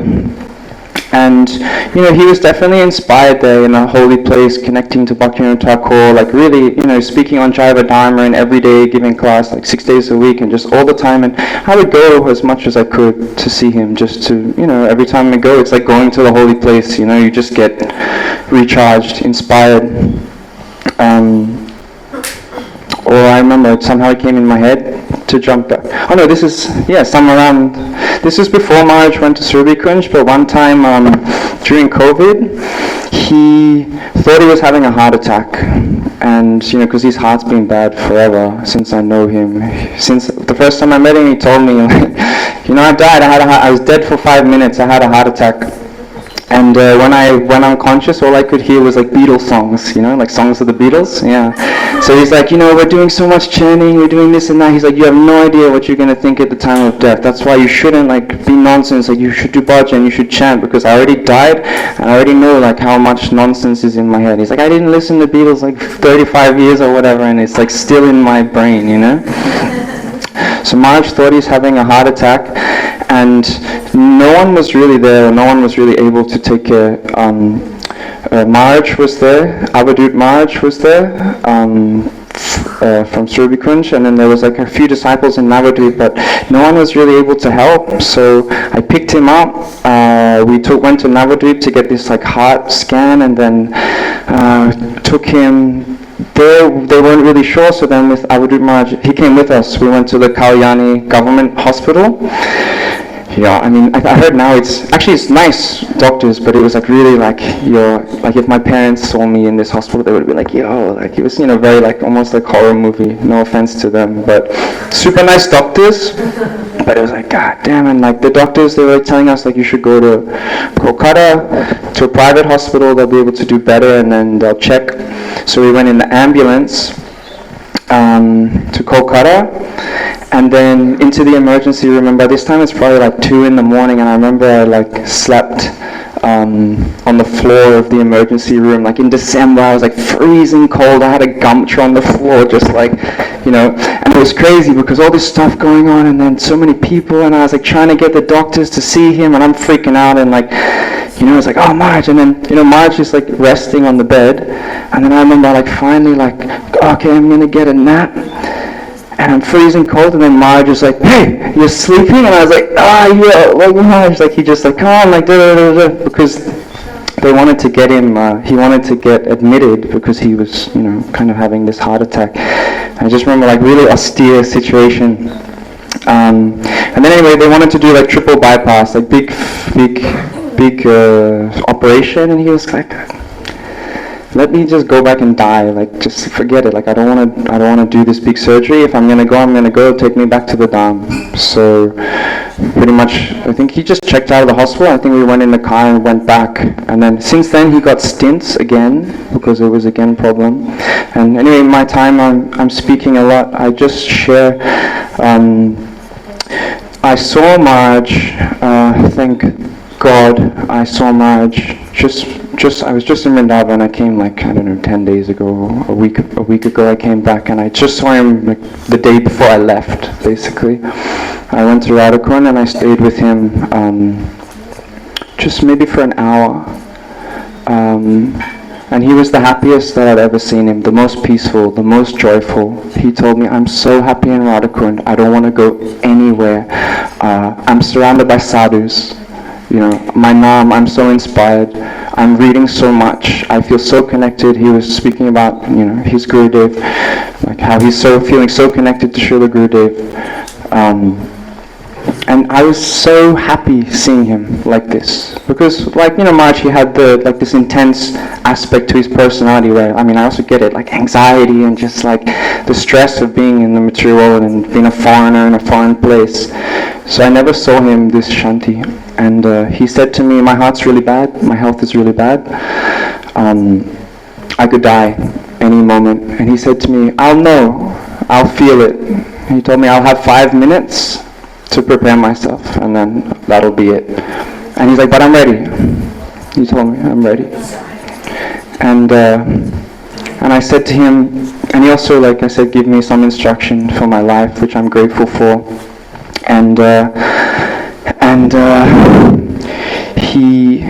I said to him, Maharaj, I'm so happy that you're here, because like I feel like I have a man on the inside, you know, like you're here in Radhakund, like I have a reason to come, you're here, like you represent us, so thank you, you know, thank you for being here.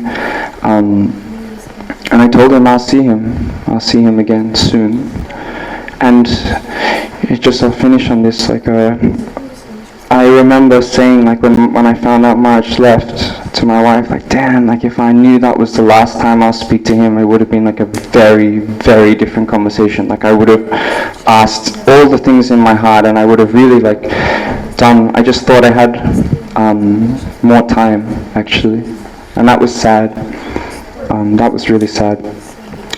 So thank you so much. I think there was just maybe one more thing I wanted to say about Tridandi Maharaj.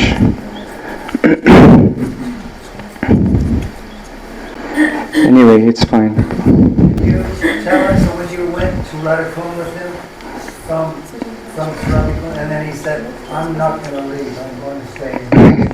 Yeah, I know. I mean, I don't really remember how it happened. I know, like, I was in Braj, and Maharaj was in Radhakund, but I'd already come back to Mayapur, and somehow he called me and was just like, hey, I'm not coming back. Like, I'm here and this is the place I want to be. And like I was saying, he was always trying to be inspired, like from higher inspiration. So same way he shifted to Surabhikunj, you know, following his intuitive feelings about Bhaktivinoda Thakur, in a similar way when he went to Braj, he was like, he wasn't prepared, like all of his stuff was here. He literally called me and said, I need a favor, I need you to pack all my stuff, and there's a few things that I need, and I'm not coming back. And it was really smooth, like Maharaj was always like, even when I saw him now, he was like, thank you so much, like you brought my stuff here like because of you. I was like, no, I didn't do anything, I just had to like, just be there. I just had to be there. But it was, I just, you know, packed his things and sent it with the company. But it was funny, like unpacking his stuff, we were finding like, you know, I like open up a book, one of these like safe books, and there's like thousands of rupees inside. And Maharaj, like, you know, you have like money and things like this. And you know, he had some really like specific instructions that were like super difficult to follow. Like this, like he wanted me to give this to someone specific, but they didn't want it. And then it's like, he's like, no, but you have to, it's but then okay, then I have to take it across, and okay, Maharaj, I'll do it. But then I'm just like, oh, Abhijit Maharaj, can you just have this? Like, so very specific. And then, you know, one of the worst things was he had this like awesome like JBL speaker, and somehow, I don't know, like I'm really a chore because I had my eyes on this speaker, and somehow I came home with it, you know, and I told my wife's like, where did you get this? Did you like steal this? And I was like, no, Maharaj said I can have it. And she's like, there's no way, you know, Maharaj said you can have this. And I was like, no, he said I can have it. And then she's like, you better call him up. So, Maharaj, like this speaker, you said I can have it. And he was like, what the hell, no? Like, when did I ever like say that you can have this speaker? And I was just like, God damn, sorry for that. Like, and it's funny because when he left, I was thinking, no, I should be there. Like, and I almost went actually, but it was just a bit too abrupt. I was like, oh, I should be there. I should take some maha from him, his glasses or something. And I was like, oh, anyway, I have the speaker, so. So yeah, Jai. Hare Krishna. Bhaktivedanta Tridandi Maharaj ki. Shri Gurudev ki. Jai Nitai Gaur Premanandi. Hare Hare.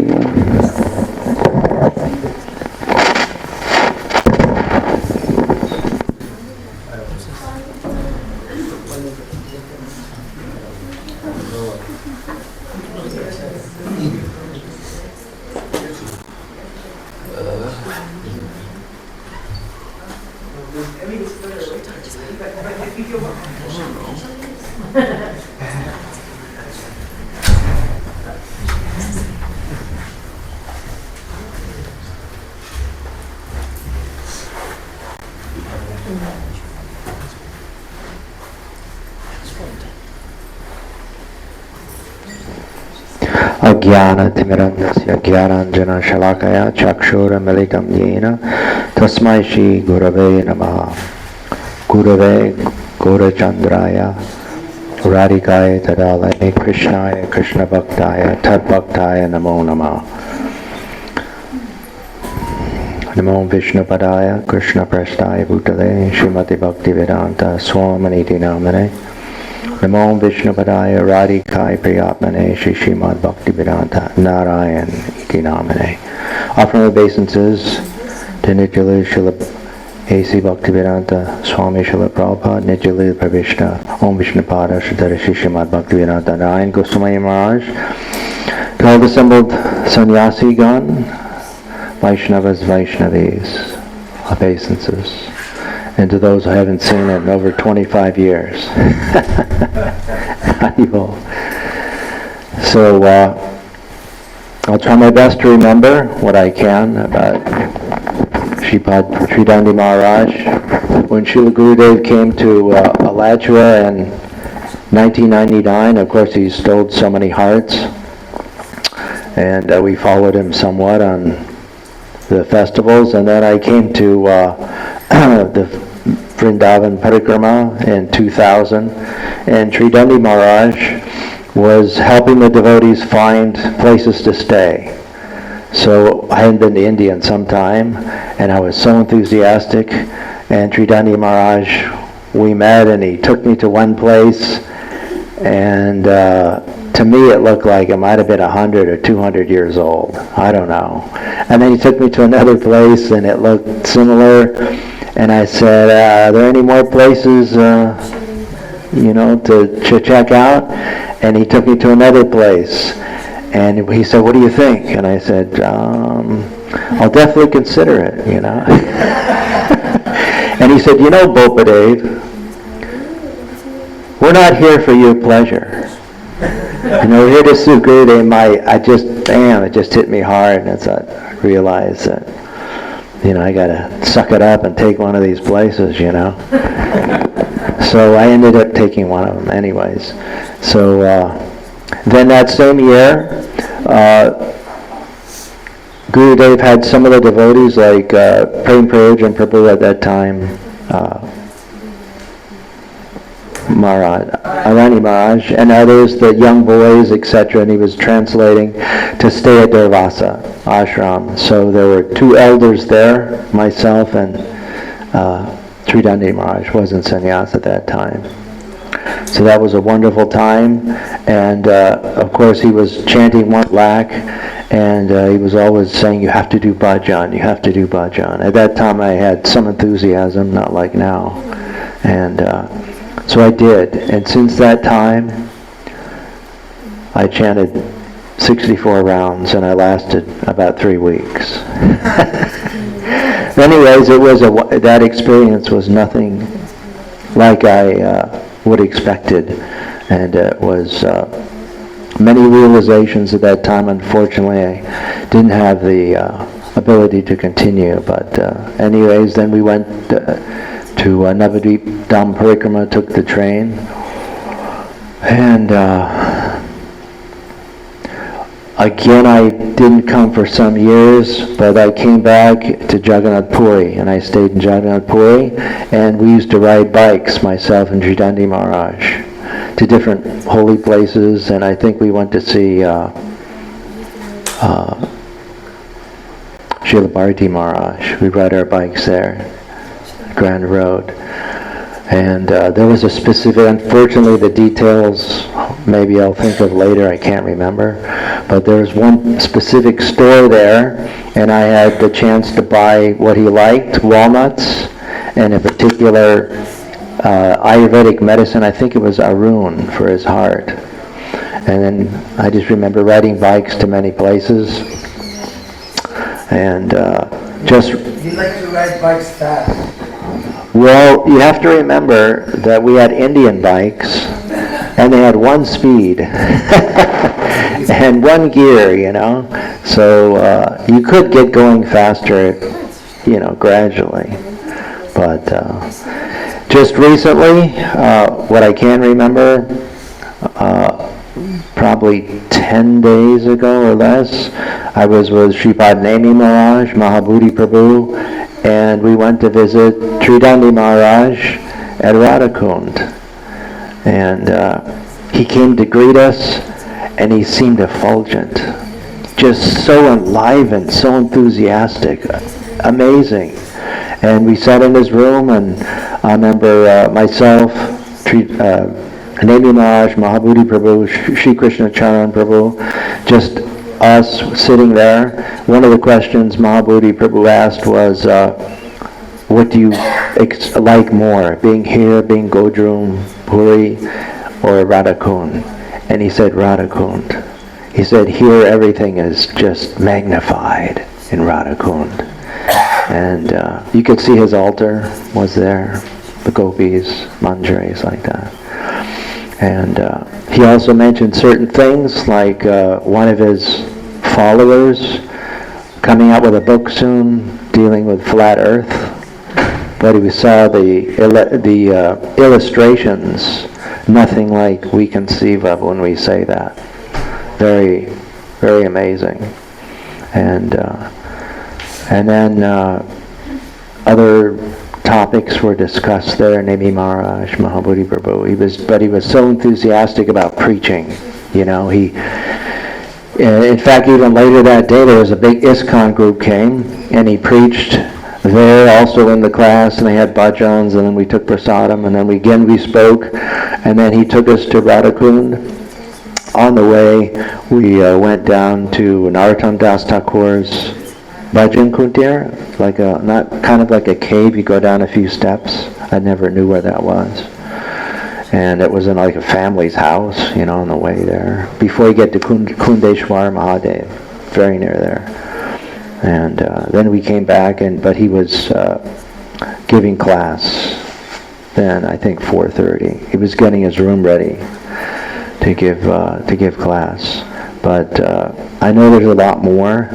And I wish I had more details to describe, but I just wanted a chance to glorify Tridandi Maharaj. For myself, he was always jolly, always funny, always very witty, but also very serious, you know, at the same time. And he tried to encourage me, along with others like Nishringa, to come and do bhajan. But I know myself barely doing Shraddha Abhas. I mean, Sadhana Abhas, so what to speak, Sadhana, then bhajan. But he was always encouraging, and I was very fortunate to have his association, and the chance to glorify him in a small way. All glories to Shripad Tridandi Maharaj Ki Jai. Hari Hari.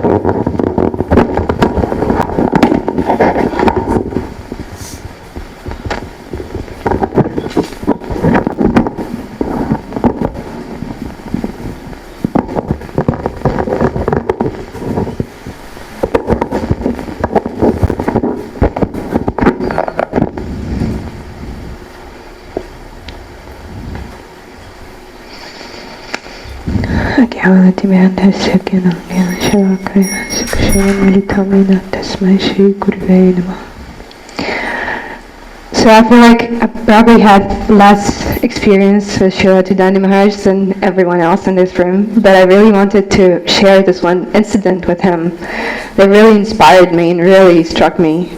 And actually, Urga Prabhu has already mentioned it, but I'm still going to elaborate on that and my thoughts and feelings about that. So I'm going to try to be really brief. So first time I met Srila Tridandi Maharaj was in 2020, the beginning of the year, right before COVID started. And then we had a chance to get to know him more deeply when we moved to Mayapur with my husband, Damodar Prabhu. That was in 2022. So we started, Tridandi Maharaj didn't really do many programs at that time. He used to stay in his bhajan kutir in Gotramdrip, as everyone knows. So we used to go there to visit him sometimes. And every time we went there, it was such a deep conversations. Like, it was never just chatting, nothing like that. He really wanted to inspire us deeply. And he wanted to inspire us to go really deep in our bhajan, in our devotional life. And every time we were like charged up and we were leaving his room and we felt so inspired. And so one time he shared with us this same story that Urga Prabhu has already spoke about. He said, a few years ago I died. Like, my heart stopped, and for 5 minutes I was not breathing, and I was like clinical death, I understand. And he said, you know what I was thinking at that time? We were like, no, what? He said, it was just a Beatles song playing in my head. We were like, wow. Maharaj has been a sannyasi for 20 plus years at that time, and I was thinking, oh my God.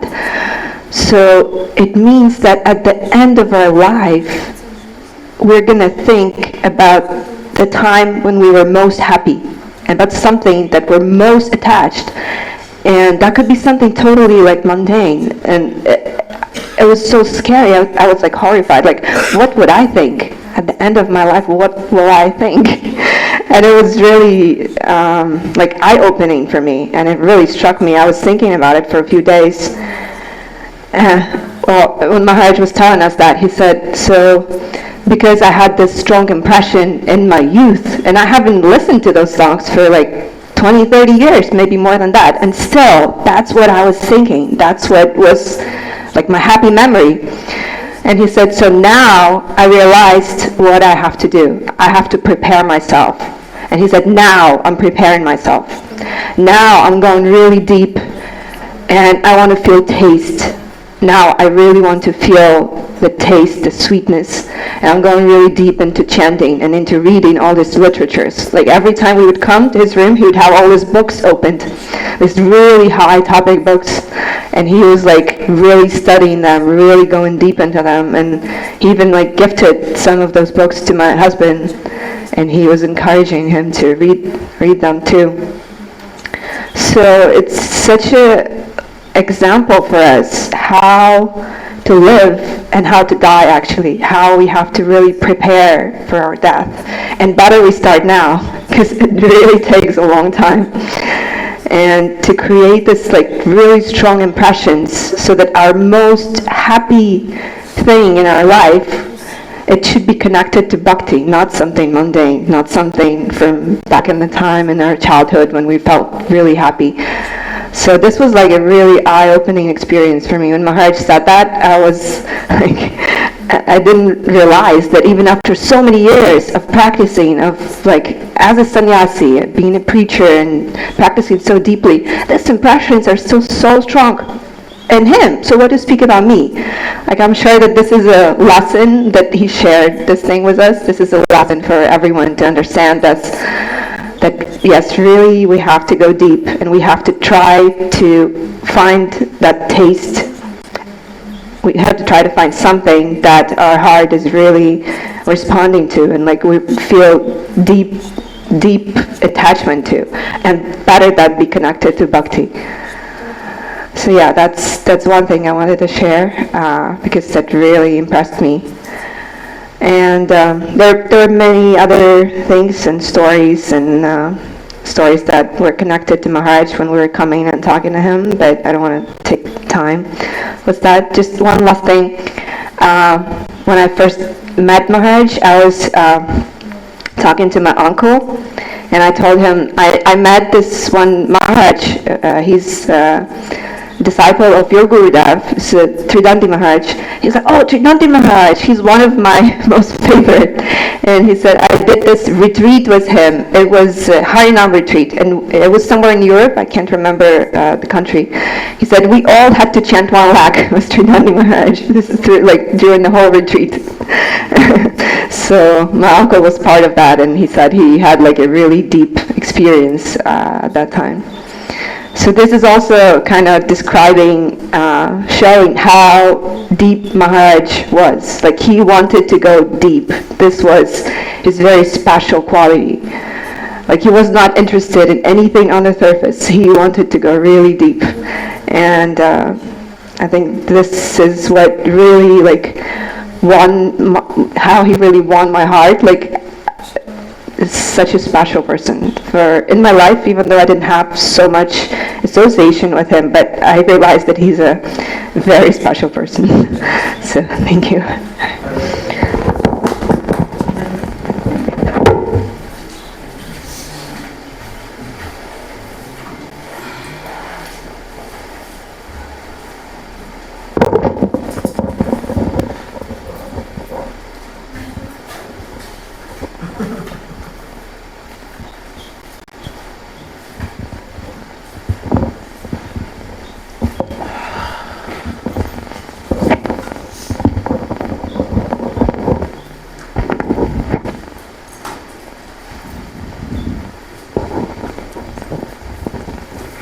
Vandeham Sri Guru Sri Yuta Parakamalam Sri Guru Vaishnavam Cha.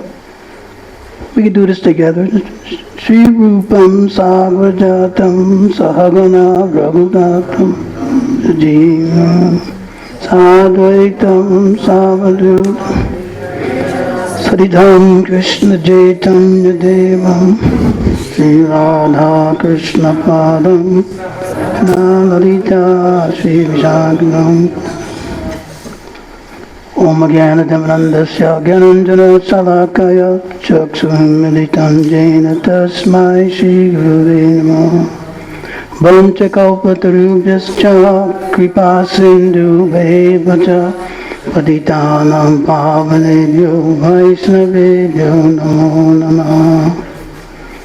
I want to offer my respectful obeisances,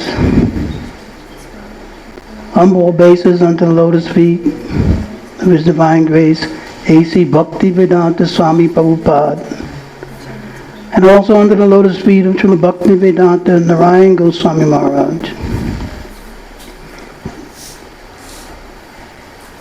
and to the lotus feet of Bhaktivedanta Tridandi Goswami Maharaj. Today is a very special day.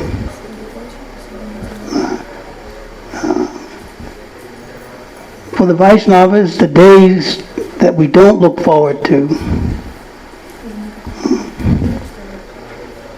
But it's the day that turns out to be the most glorious day. Why?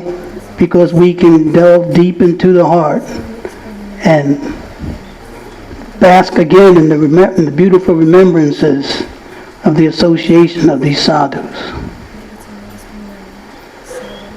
I didn't have a lot of association with Tridandi Maharaj, but we were men of the same heart. Or what I meant to say, Sakhis of the main heart. Once in 2003, I think I just met him, maybe 2002 or 2003 in India. And at that time, it was Bhakti Sar and Aranya Maharaj. They were making up this list, like the old ISKCON list of who can be a sannyasi. And they put my name on it. We get Gautama Das. And then they had put Tridandi Maharaj's name on the list. And who was this? Nandi Kishore. And I remember when we came to know of it, we were looking and we're adamantly opposed to to this idea of being on some waiting list to be a sannyasi. Right? Because we understood what is the nature, what does it mean to be a sannyasi. And that was all due to the understanding of what it means to associate with Vaishnavas. This is not an ecclesiastical social convention, some sort of society where you just, yes, yes, yes, yes. No, this is not that type of society. Satam prasangam mama virya samvido bhavanti vitkana rasayana kata tajosanat ashpavabharga varmani shradhavati bhakti ukamistati. This sadhu sangha, I have been thinking about this verse after hearing the news. This Sat Prasanga is a special type of Sangha.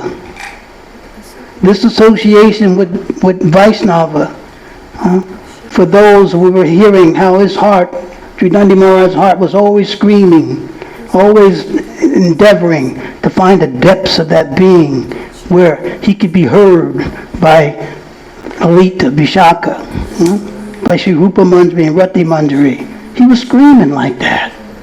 Right? This is prasangam. This is the nature. Pra is a special thing. It means an intimate association. So when you're in the presence of these individuals who are endeavoring for prasangam, when you're in their presence, you find that you must go deeper to hear the sounds. Ha Devi Kakubaragat Padayajavata Yaseni Pattabuvadandava Upadarti. You're throwing yourself at the feet of the Sakis, trying to hear my prayer, hear my scream. I'm laying myself head first. This was the heart of Tridandi Maharaj.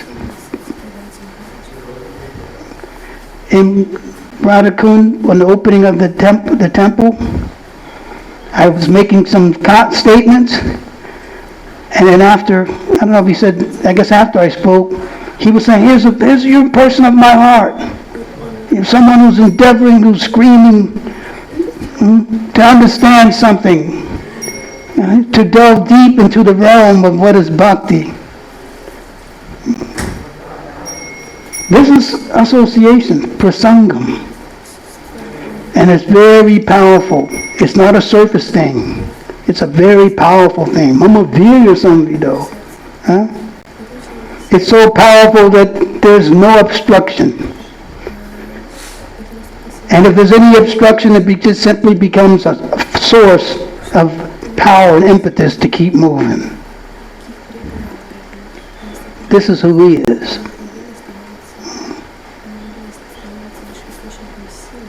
Rasayana Kata,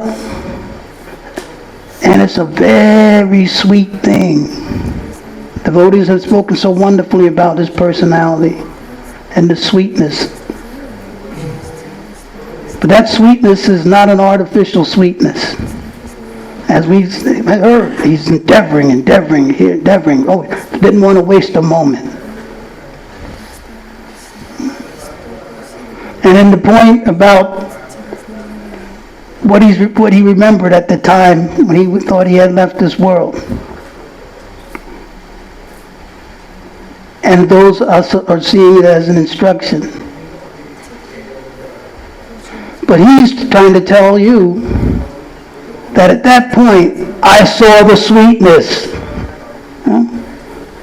I saw the rasayana, what was necessary for me to attain this. This is what he was saying. Right? Otherwise, how would he, in anybody's right mind who was trying to glorify and to extend their position in the worldly sense, would they tell such a story? Why would they tell such a story? Right? And it did remind me of one of my things.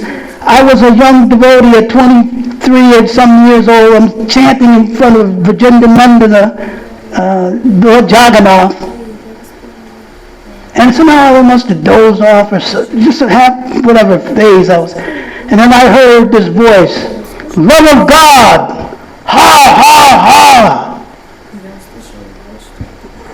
And I was like startled.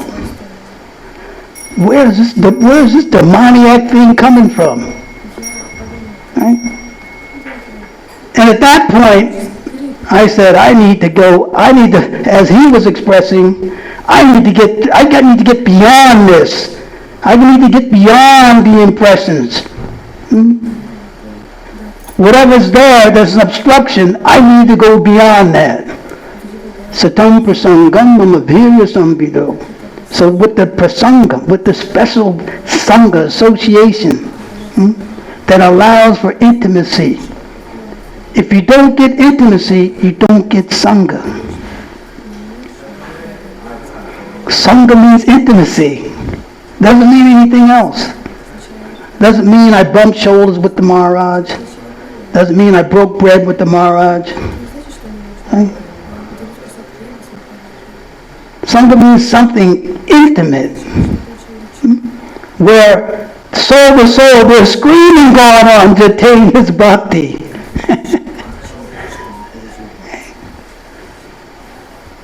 So I'm trying to remember him today, and he's an inspiration for me because I feel indebted. We all listen to his recordings. It's such a special place for me. Practically daily, I listen to Prem Sampu, and you could just hear his beautiful voice. The following, right, is recording. Right? And under the guidance of Bhaktivedanta Narayan Goswami Maharaj. And then the way we all know his voice, we can hear it.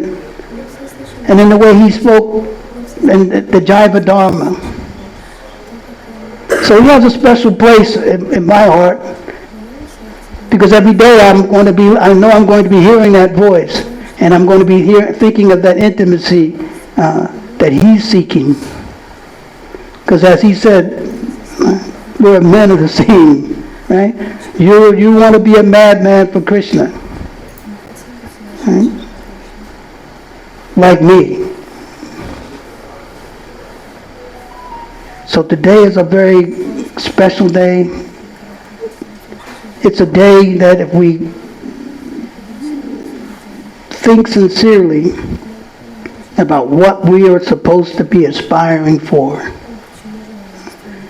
and sometimes it takes a sad day to bring about an auspicious day.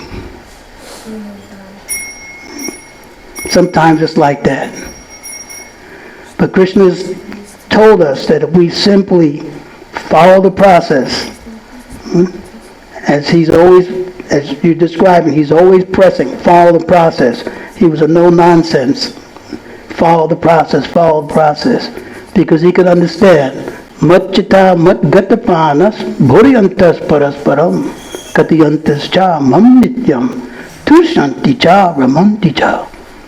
Because he understood that Krishna said that if you just give up the external chatter of this world, the mundane chatter, just give that up. And matchita mat gatapanas. You put your pran, you put your anxiety, you put everything into understanding me. Right?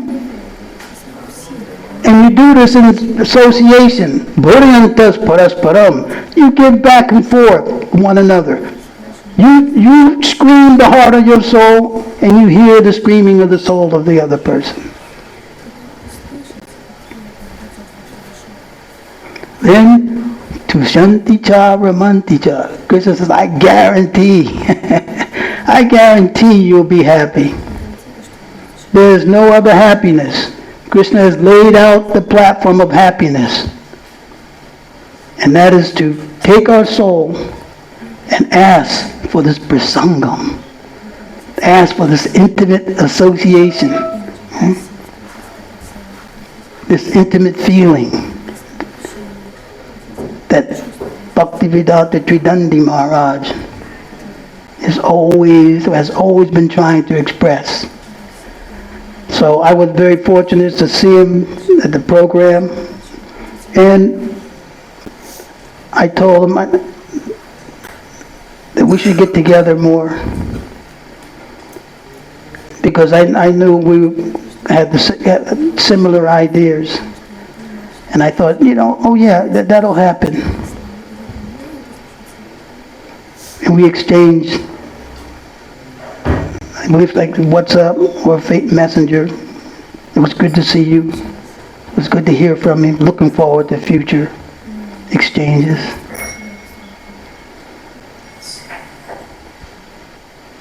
So in his manifest appearance, that won't take place. But in his unmanifested appearance, I have an opportunity to have that association.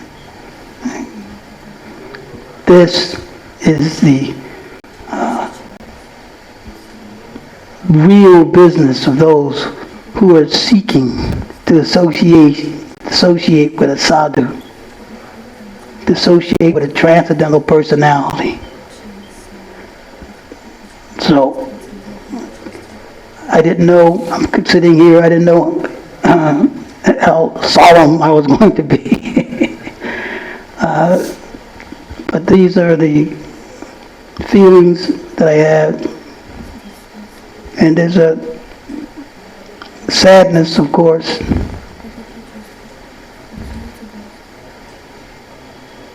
But like all great personalities, they always show you the way.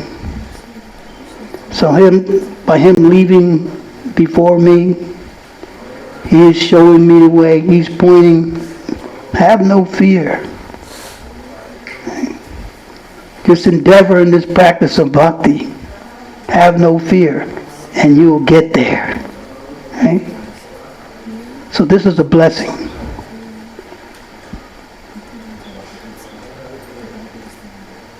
So unlimited obeisances unto Bhaktivedanta Tridandi Maharaj. And we're blessed. We're blessed. We're all here. Is anybody from India here? We got in the doorway. Yeah, we're a sadhu. We sing that song to the Vaishnavas in the morning. Right? To all the Vaishnavas that are everywhere from Mahaprabhu, who are in the past, present, and the future. Right? We were so fortunate to see how Mahaprabhu has placed one of his sadhus in a body that was not Indian, right? From Australia, England, yes. So he's placed them in this body. And we could see how unlimited Krishna's mercy is. So we didn't have to feel cheated that, oh, I didn't have a Indian guru, or I didn't have this, or I didn't have that. He was a living example of that song that Mahaprabhu has placed his devotees all over the world. And for those who had the opportunity to become his disciple, whether it's Diksha or Shiksha, and for those who have the opportunity to even think that they might want to associate with them, we're extremely, extremely blessed. His Grace Bhaktivedanta Tridandi Maharaj ki jai. Go Premanandi Hari Go.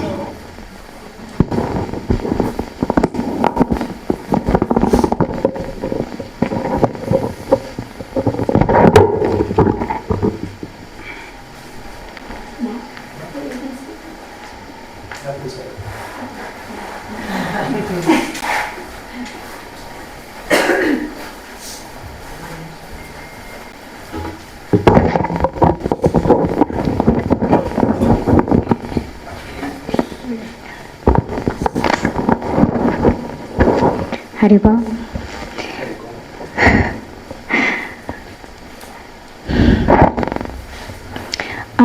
I actually was not planning to speak, and then as everybody was speaking, I realized actually I had a very sweet interaction with Sripad Tridandi Maharaj, and I thought I would share it today. So this was, I guess, during lockdown.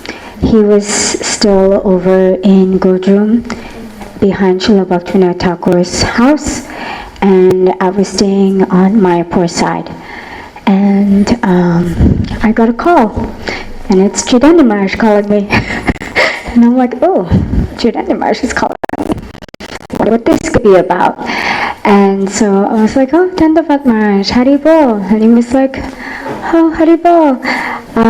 I was wondering, if you want Giraj. And I was like, what? He was like, I have Giraj and I'm doing puja every morning, and puja for Giraj takes so much time, and I just want to chant. I have no time for chanting because I have to do all this puja for Giraj. Would you like Giraj? And I was like, oh, can I think about this for a little bit, Maharaj?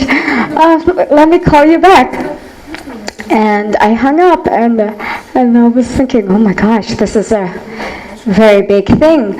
And I actually remembered that once I heard Gurudev say that you can never purchase Giraj. He can only be given to you. And then as soon as I remembered that, I was like, Giraj is being given to me. How can I say no? And I call him back, and I'm like, Tridandi Maharaj, yes, I will take Giraj.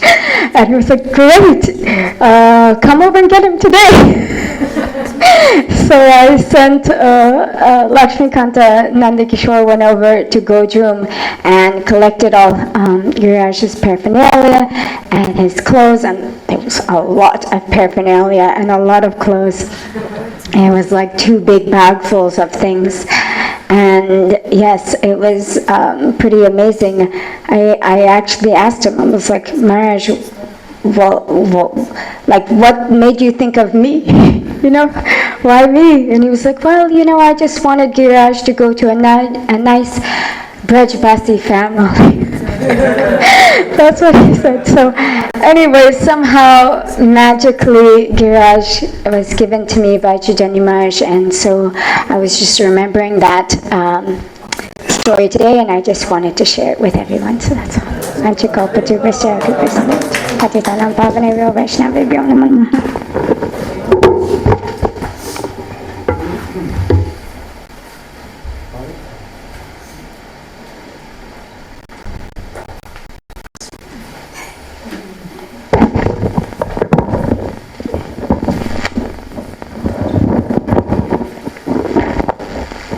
Hare Krishna.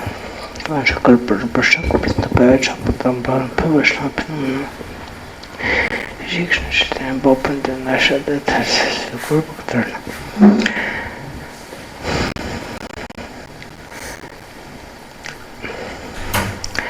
Tridandi Maharaj being for me, I want to ask first time about this.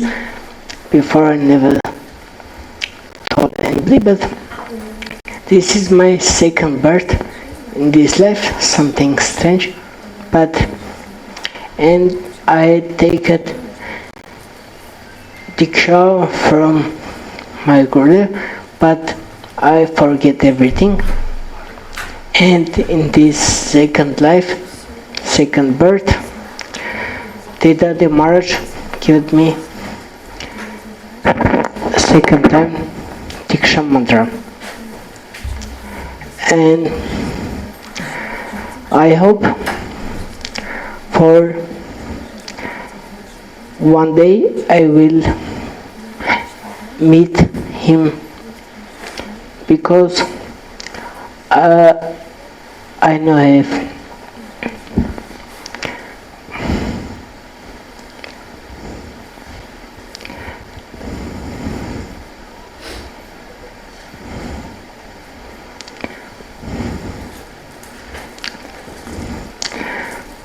because time been very less for I have communication with him, and before when he's in Godroom, we are mostly every day going to his place and listening Harigatha and association.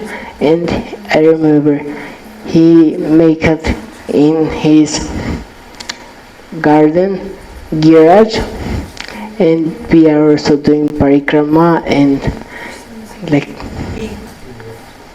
yes, big garage. And I hope for again I will meet him one day.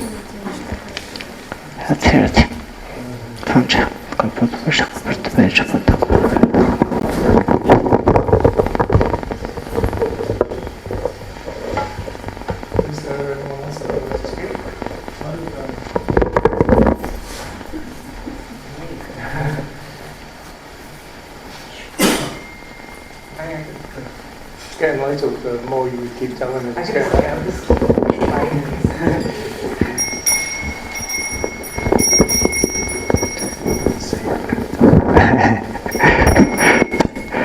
ज्ञानतिमिरन्दस्य ज्ञानञ्जनशलाकया चक्षुरुन्मिलितं येन तस्मै श्रीगुरुवे नमः। वंशकल्पतरुभ्यश्च कृपासिन्धुभ्य एव च पतितानां पावनेभ्यो वैष्णवेभ्यो नमो नमः। श्री कृष्ण चैतन्य प्रभु नित्यानंद श्री अद्वैत गदाधर शिवासरि गौर भक्त वृंद। हरे कृष्णा कृष्ण कृष्ण हरे हरे, हरे Ram Ram Ram Hare Hare. So I offer my Dandavat pranams to my Srila Gurudev and to all the dear followers of my Srila Gurudev, to all the sannyasis here and all the senior devotees here, so many devotees, all Vaishnavas, Vaishnavis. So I'll try to keep this as quick as I can,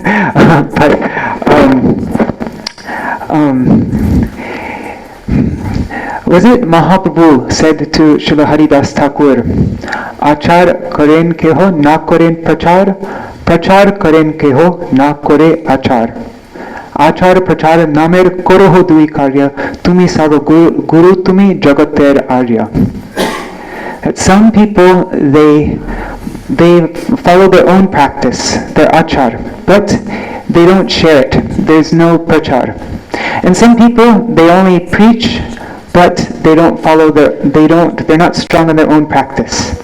But you follow both through, you're strong in your achar and your prachar, through your chanting of the holy name. So therefore you are, you're the guru of all, like that. And really with Shripad Bhaktivedanta Tridandi Maharaj, his own practice, that was where he gave most of the emphasis to. That's where he and there was an excitement in his practice. He had a relish. I remember once Vajanti Mala Didi told me that he sometimes he used to say that he said that his sense gratification is Srimad Bhagavatam. It was like actual sense gratification. Like he got that kind of, like, it was so juicy and yummy for him, like it's, and so there's this, like, in all of his practices, there's this kind of excitement and intensity, and he was so fixed and strong in it.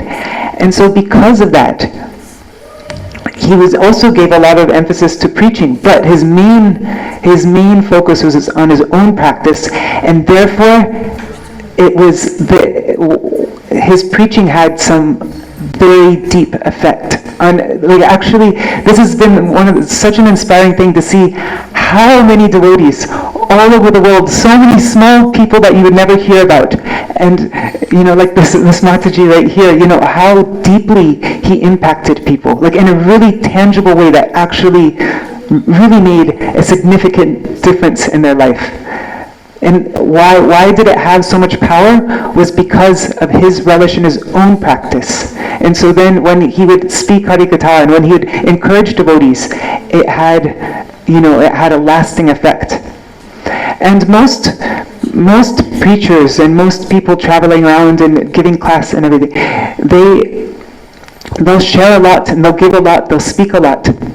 But Tridandi Maharaj, he didn't want people, and all of his groups, he had so many different groups throughout like every day he'd be dealing with a different group here and there, and he didn't want everyone to just passively listen.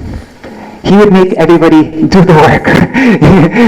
You would have to, I would hear from so many devotees, they'd say, oh, I can't do this right now, I have to write a chapter summary of chapter of Srimad Bhagavatam. Every single chapter, they had to write a summary of the entire chapter, or they would have to speak the chapter. And he'd spend, I'm not sure, Little Prabhu can tell me if this is right, but he probably spent the same amount of time hearing as he did speaking.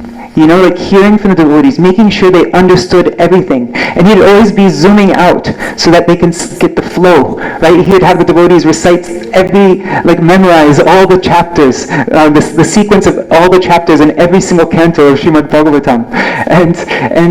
But he gave so much.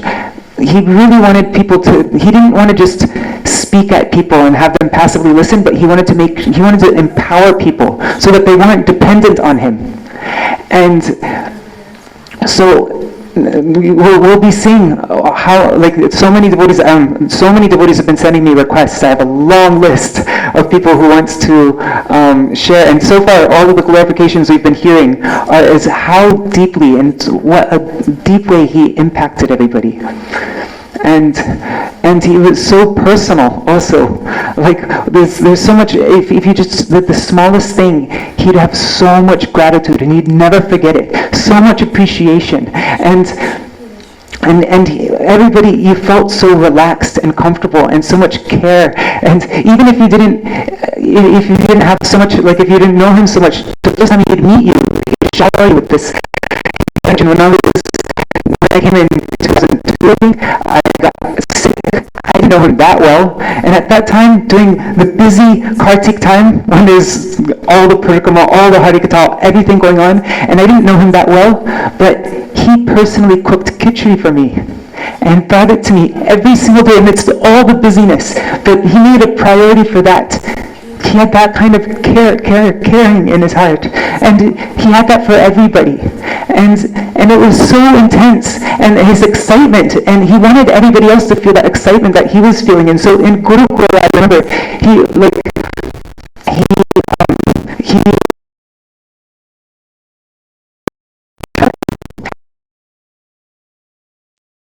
Samhita, the whole, the spiritual world, the material world, the Brahma Jyoti, explains it in full detail.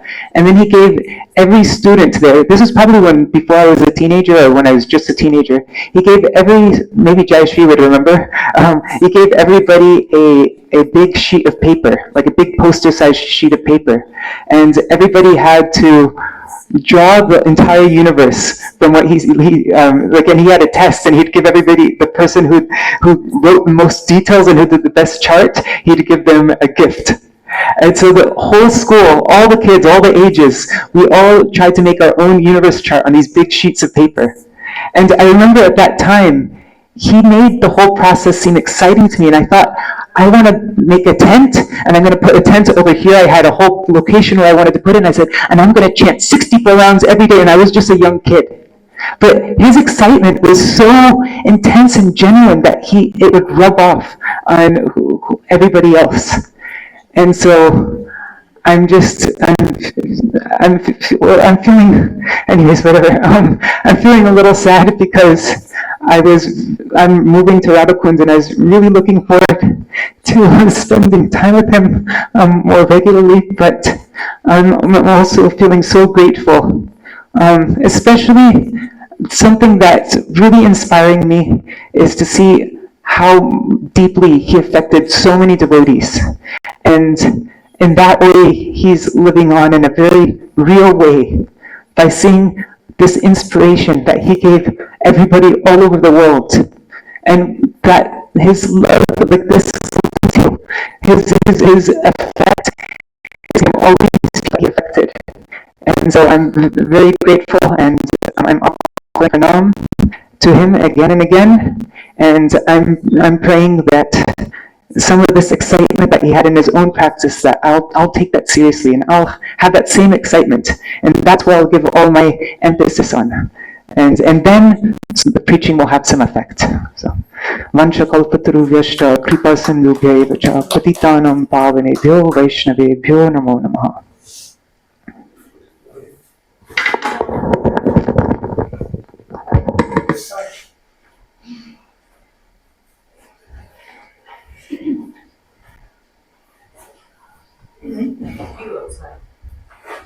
Is there anybody else that would like to speak?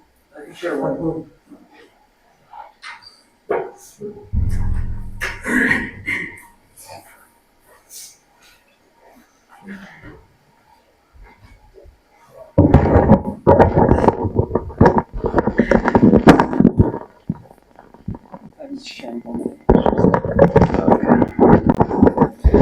Omagyanatimirandasya Dhananjana Shalakaya Chakshuranmilitam Jena Tasmai Shri Gurave Namaha. Bhaktivedanta Tridandi Maharaj ki jai. I'm feeling quite emotional, but I just want to share just one thing only. I heard a few people mention his move to Surabhi Kunj. Maharaj and I had a quite deep relationship. We would share a lot of internal realizations with one another. And I'm not sure if he shared this one thing about his move to Surabhi Kunj with many people. But it was really fascinating for me, and now that he's left his body, I feel maybe it's appropriate to share this one detail. He had told me that he went to Surabhi Kunj while he was still living at Swananda Sukara Kunj area. He went to Surabhi Kunj for the disappearance festival of Srila Bhaktivinoda Thakur, maybe appearance, I can't remember which one. And he said when he got back to his bhajan kutir, he had darshan of Bhaktivinoda Thakur, and Bhaktivinoda Thakur was telling him now it's time to move to Surabhi Kunj. And he told me that he was arguing back, saying, my whole life is here, everything's here, how can I move all these things? How is it possible? And Bhaktivinoda Thakur, he said Bhaktivinoda Thakur told him, don't worry, all the arrangements are being made. And he said within a few days everything was already arranged, and easily everything just moved one place to the other. So many bicycle rickshaws just carried everything from one place to the other, and he said it was like he blinked his eyes and he was already living in Surabhi Kunj. So I just wanted to share this one thing that he shared with me.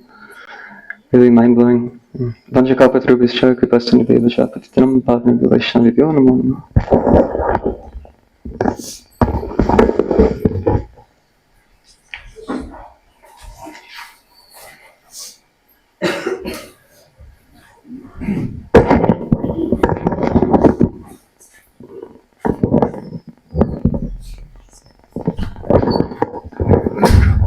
Huh?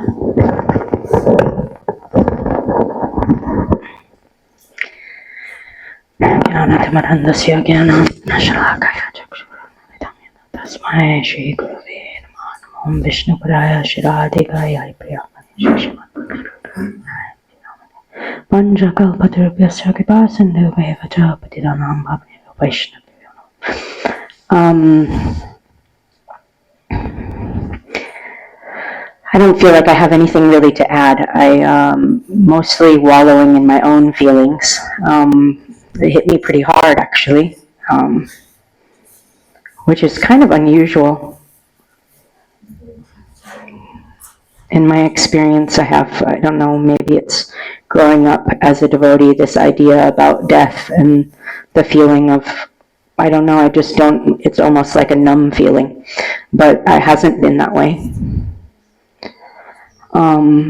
So I guess I'll just share a few words of gratitude and also a feeling of loss. the feeling of loss is like mostly about myself, feeling, you know, even though I'm like middle-aged or maybe even older than that now, I don't know. But I still always relate to myself as kind of like a kid. And I keep on wondering when I'll grow up and I'll have some wisdom. And it's times like this, you know, where it's like missed opportunities. Maharaj, I've known him for a really long time. I think I met him in 1994. And, but he was just like my friend's dad, you know? But it's really now, I feel very, very grateful that we actually spent, I think we went for 3 different days in December to go visit him in Radhakund. And he was so completely sweet, and feisty, like Maharaj said. I guess he said about himself. Such a beautiful personality, just so straightforward and so practical. Always trying to help people with really practical things, and such a good listener. He would listen so well and hear, and I really like this quality. He would like listen to the actual words, and then he would like have a question, and like, do you mean this word? Or like, you know, he would really lean in and really go deep with everything. And I feel silly that I don't even know if it will change. I hope it will change. That I will like stop taking for granted the amazing association that's around me, and stop thinking about people just as like my friend's dad or something like that, and really ask questions, especially from personalities like Maharaj, who is so practical and so kind and such a good listener. He didn't preach at you, and it's something that I find kind of rare, and I feel lucky that we got to, I think we spent like 5 or 6 hours with him for 3 different days in December. And he was so, I don't know, it's just, I guess it's just how he is, because everybody's describing him the same way. He created this intimacy and this connection and this, like, he's just there and present with us, and made us feel so special, and so happy to greet us and spend time with us. And the things that he shared with me, a few different things over the years, they really stuck with me, and so that's really powerful. It's, you know, when people say words and they stick with you years later. I did these workshops a long time ago in 2010, and then after, it's not really important what, but he gave me some very specific feedback after one of the workshops, and he thought about it deeply, and it was really powerful, and I remember it to this day. I often go in front of a room and I'll think those exact words that he gave me. And also he said something when we were there visiting, and he was talking about people with their mental, like, you know, just coming in, all these feelings and thoughts, and so many people that would come to him for help or support. And he was saying, oh, you know, sometimes I just tell people, like, just get away from me until you've chanted 64 rounds. And for some reason, that's really been sticking in my head. If I'm feeling mental, I'm like, well, I should probably just pull out my bead bag and start chanting, you know? So it's, but he had that way about him, that he could say certain things and they just really struck home and they stick with you. I feel very sad, actually, that I won't have the opportunity to associate with Maharaj more, but I also am like really, like Madhukar Prabhu was saying, how it's so beautiful to see everybody in their glorification. One Maharaj is actually the Maharaj who takes care of Bhakti Vigyan Bharati Maharaj's Samadhi. He said something to me. He said, oh, you can tell the quality of he had said that he'd never met our Gurudev, Srila Bhaktivedanta Narayan Goswami Maharaj, but he said that, oh, you can tell the quality of a Vaishnav when you hear Vaishnavs describing them, right? And it just struck me when he said that, and I was like, oh, that's really very true. And I've been thinking how beautiful all the different stories and all the different impacts that Maharaj had on so many different Vaishnavas and so many different people. He helped people all over the world, people that I didn't know, in so many different ways, and he is such an inspiration. He showed how to live and do your, just like everybody said. And I hope that I take it seriously and that I can also live in his footsteps and have his association in that way. Is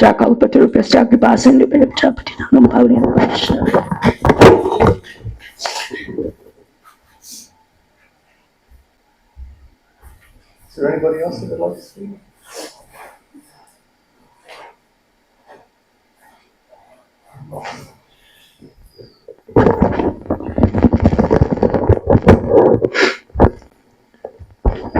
Jnanatimirandasya Jnananjana Shalakaya Chakshura Jaina Tasmai Shri Gurave Namo. Namo Om Vishnupadaya Shri Radhika Prayatmane Shri Srimad Bhaktivedanta Narayanityanamane Shri Krishna Lila Katane Sudaksham Udarya Madhurya Ganesh Yuktam Varam Varanyam Purusham Mahantam Narayanam Tam Shri Namami. Makam Karoti Vachalam Pangam Langayate Garim Yat Kripatam Aham Vande Shri Gurun Dinataranam.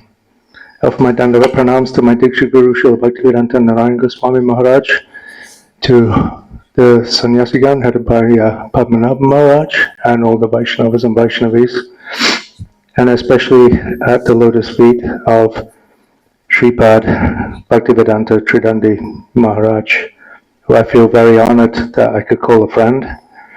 And I was really relishing the different stories that devotees were telling about Maharaj.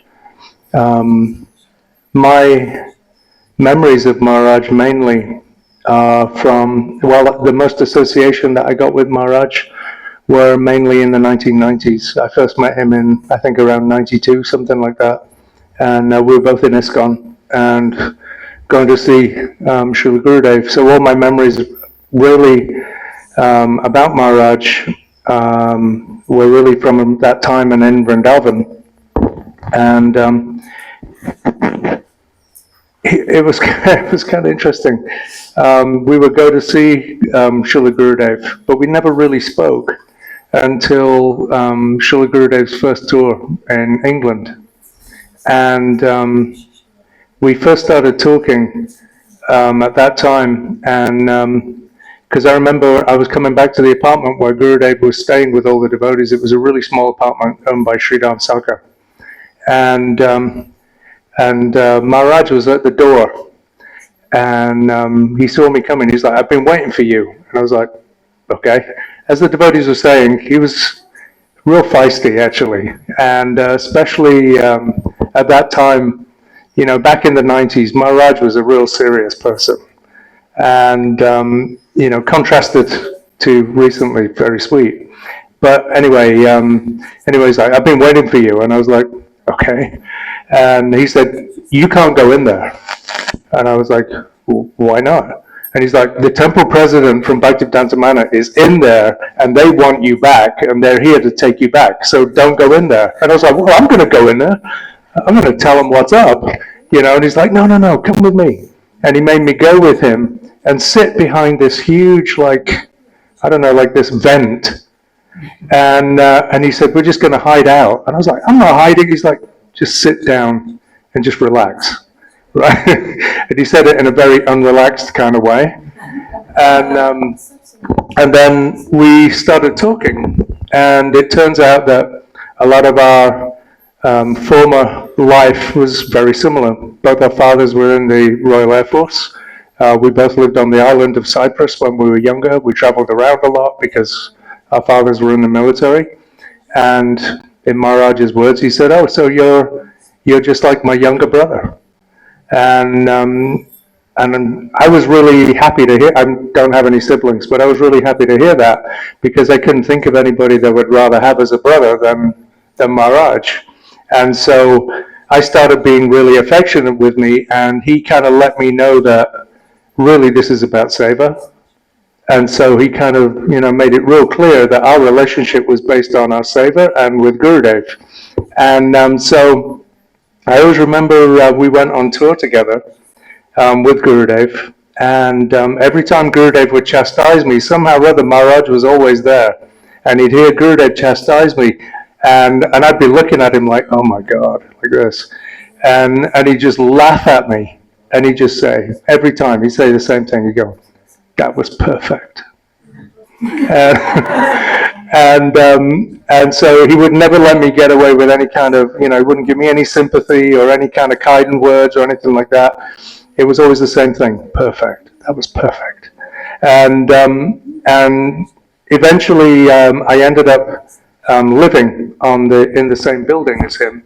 It was Kaushik's house in opposite Rup Sanatan, and had a room on the opposite side of the roof from his former wife and family, and then he had another room, on the same roof. And they would invite me over for prasadam quite often, which was really nice. And it was always wonderful to spend time with him. It was kind of, a lot of times it was difficult because it wasn't comfortable, because he wasn't there for enjoyment and having fun.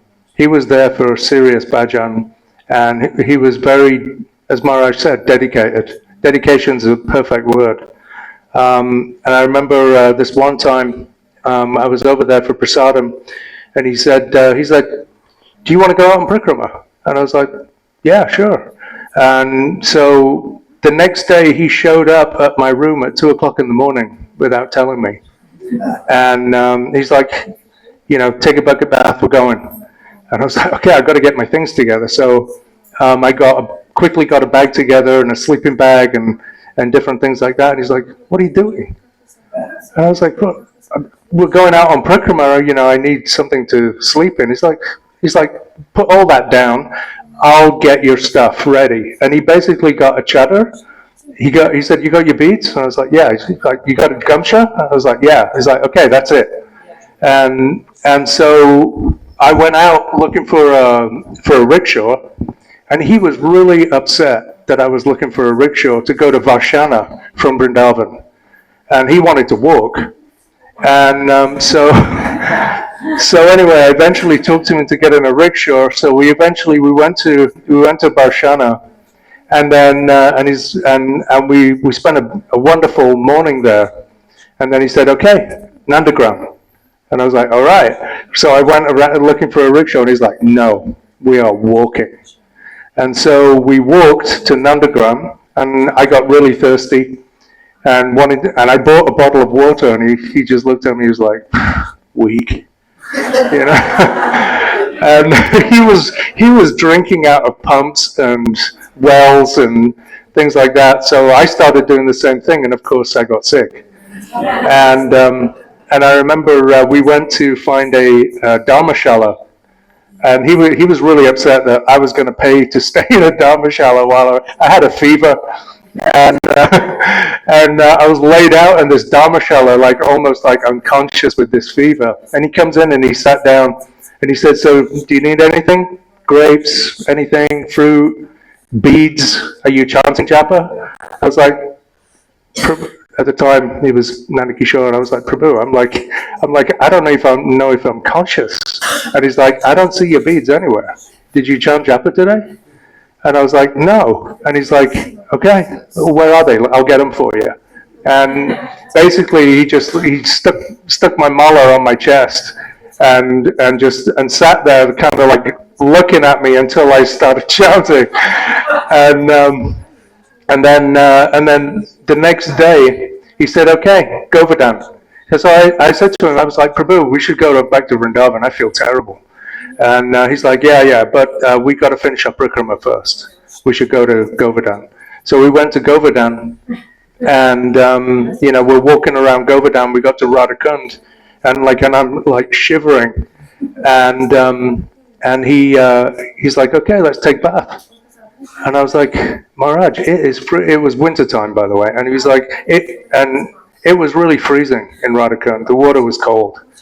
And he's just like stripping down, and he's like, come on, get in, let's go. And you know, we got in there, took bath in Radhakund, and I got really sick.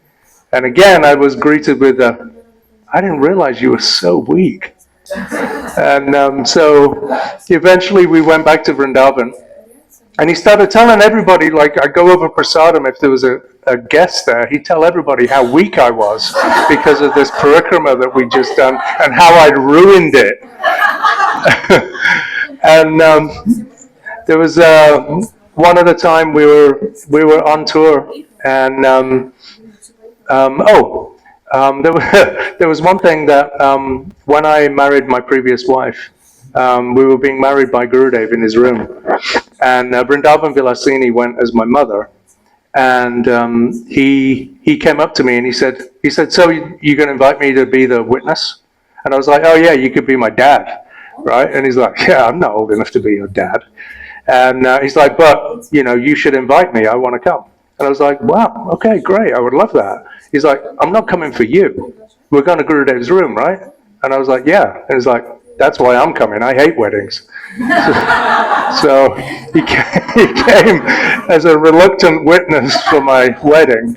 And then we went on tour, and my wife at the time and I were working on a book, The True Conception of Guru Tattva. And I was just talking to Maharaj about that, and how I was drawing a picture for the front cover of the book, and then Maharaj was there with Padmanabh Maharaj. They were also working on the book, and they were arguing all the time, basically, about the content. And I laid out all the pictures and did the design for the inside of the book. And I remember we were in Muralumbar at the time, and we were having the book printed in Brisbane, and it's a different time zone. And it was a Saturday morning, and the printer was only open for a certain amount of time, so we had to get in the car and drive at like 200 miles an hour to go and get this book printed in time so that we could get back and offer the book to Gurudev for the evening program. And I remember we were going there, and we had everything laid out and stuff like that, and I was feeling really proud of it because I had a big part of laying this whole thing out, and I'd chosen these frames for all the pictures that were kind of artsy, I suppose. And anyway, we're at the printers getting this thing done, super big stress, anxiety, and you know, getting everything ready. And I was like, see, look at this. And you know, he looked at it and he's like, I hate this. And I was like, what? He's like, did you design this? And I was like, yeah. He's like, this is terrible. And I was like, is there any chance you could actually be positive? Like, we're going to print right now. And he's like, no, this is no good. He's like, it's okay for this run, but you know, this is no good. And anyway, so we offered the book to Gurudev. Gurudev really liked it. And he went back to Vrindavan before I went back. And when I got back, he'd reprinted the book in a totally different style. and all the work that I put in it, and none of it was in there, including there was an interview between myself and Gurudev about the Ritvic philosophy, and you know, there was, you know, the initials of the devotees that are talking, and it wasn't just me, there was somebody else there too, and he'd taken all of that out because he didn't agree with that. You know, it's like, this is not about you, Prabhu. This is about Gurudev. And you know, he was really he related with me in a very friendly and familiar kind of way, and I really appreciated how the devotees here were speaking about Maharaj, how he was very inspirational, and I didn't really get to associate very much with him after he took sannyas. I moved to the States, and I saw him occasionally here and there, and obviously a little bit online. But I would get messages from different devotees that I'd meet up with. Hey, Tridandi Maharaj is asking about you. And, you know, so there was always this, you know, connection there. And up until recently, like Madhavi said, we went to visit him in Radhakund in December. And I was a little concerned, actually, what I was going to find. I didn't know what kind of state he would be in. I didn't know, you know, where he was at with his health. I also didn't know if he was really going to get on my case, which he usually did whenever he saw me, about my lack of seriousness. So I was expecting kind of like some kind of real heavy scene, and it was not like that at all. It was like he was the most affectionate I think I've ever seen him. And we had a really wonderful time. We spent a long time with him. And I'm really grateful. My wife got a great picture of us walking to Radhakund. And before that, he told he told us, like, you know, let's go to the Kund. He's like, but you can't walk with me because I don't walk very fast, and you'll just talk to me the whole way, and I don't have the energy. It's not good for my health. And I was like, okay. Anyway, we ended up walking because he wanted to walk with me, and he didn't stop talking the whole way there. And he said he put his arm on my shoulder as we were walking, and he said to me, he said, "You're still my brother, you know that, right?" And I was like, "Yeah, I know that." And he said, "Love is forever." And I was like, "Yeah, I know that." And it was such a sweet, intimate moment. I've never known him to be that personal, at least with me. And I feel very grateful for those moments. And I was really shocked, stunned. I knew, you know, he wasn't going to be around forever, but for all intents and purposes, we talked about it, and I said, "Hey, you know, I'm coming back next year. You better stick around." And he said, "Yeah, of course I will." You know, he's like, "I've been waiting for you for 20 years." You know, he's like, "Now we're back on again." You know, so you know, I was expecting that, you know, next year we'll go see him, and at the same time, I mean, it's so glorious and so fitting. And I'm not in a position to state whether or not what his destination might be. But if I was to put money on or be for sure, without any shadow of a doubt, who was going to be with Gurudev, I would say he was going to be with Gurudev, whatever. Wherever Gurudev is, I'm pretty sure Tridandi Maharaj is going to be right there. And that was always something I was so sure of, that in his association, I would always feel the mercy of Srila Gurudev whenever I associated with him. So I feel very grateful to be here today and the opportunity to speak and say a few words, although nothing deep and shastric about my friend. And I'll never forget him, and I'll think of him very often and miss him, and I hope to be able to see him again sometime. Who knows where. Panchakalpatrupaschya kripa sindhubhyo vichapaditnam pavnebhyo vaishnavebhyo namo namaha. Sripad Tridandi Goswami Maharaj ki jai.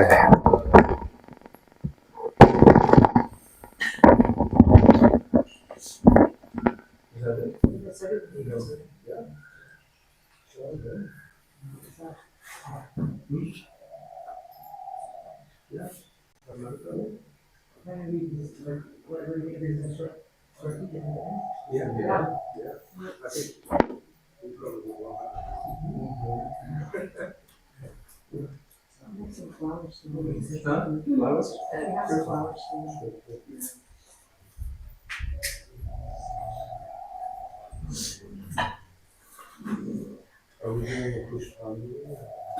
We have some flowers to do that. Yeah.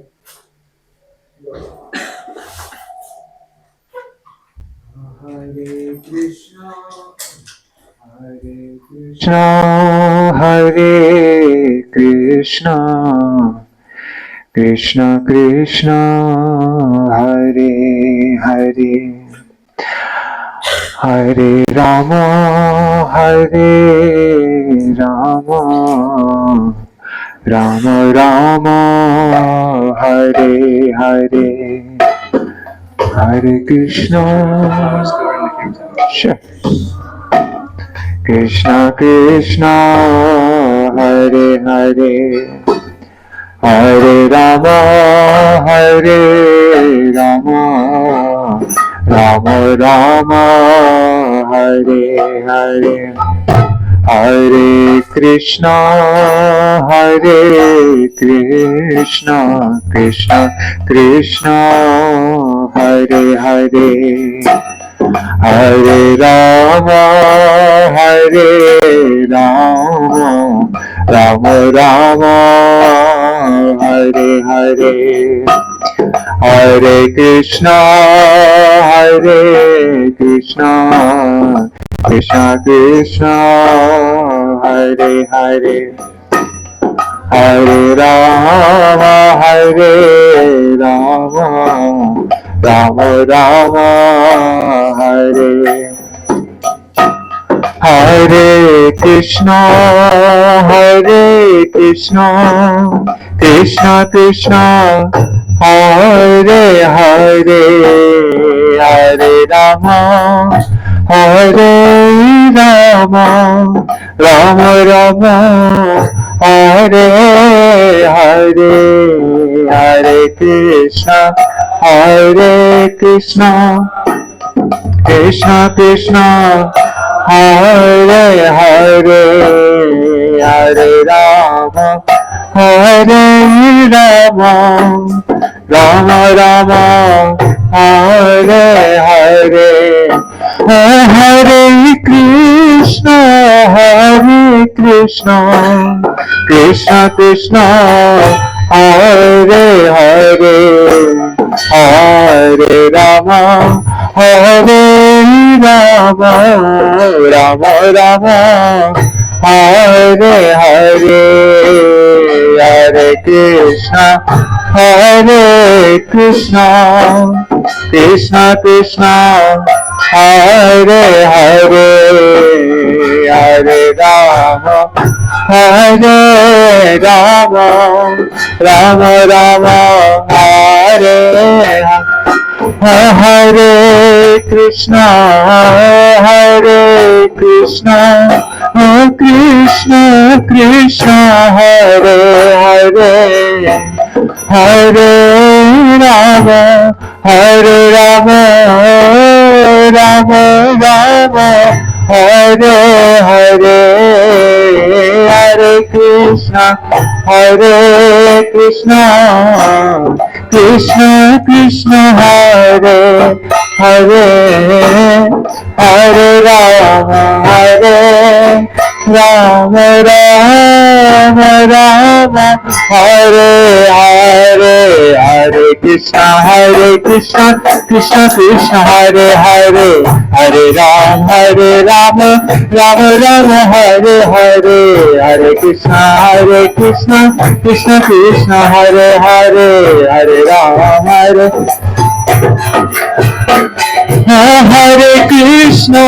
Krishna, Krishna Krishna, Hare Hare, Hare Rama, Rama Hare Hare, Hare Krishna, Krishna Krishna, Hare Hare, Hare Rama, Rama Hare Hare, Hare Krishna, Krishna Krishna, Hare Hare, Hare Rama, Rama Hare Hare, Hare Krishna, Krishna Krishna, Hare Hare, Hare Rama, Rama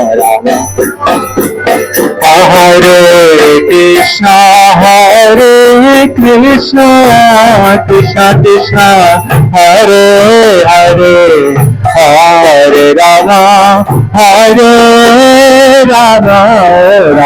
Rama Hare Hare, Hare Krishna, Krishna Krishna, Hare Hare, Hare Rama, Rama Hare Hare, Krishna, Krishna Krishna, Hare Hare, Hare Rama, Rama Hare Hare, Hare Krishna, Krishna Krishna, Hare Rama, Hare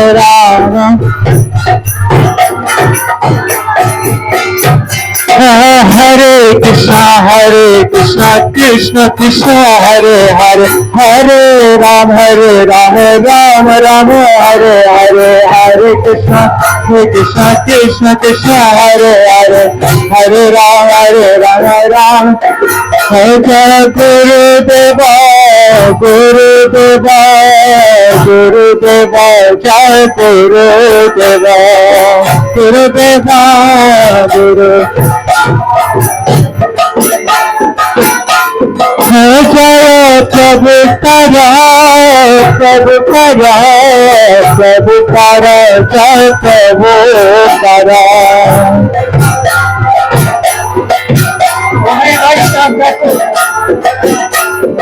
Jai Vaishnav Thakur, Jai Vaishnav Thakur, Vaishnav Thakur, Jai Vaishnav Thakur.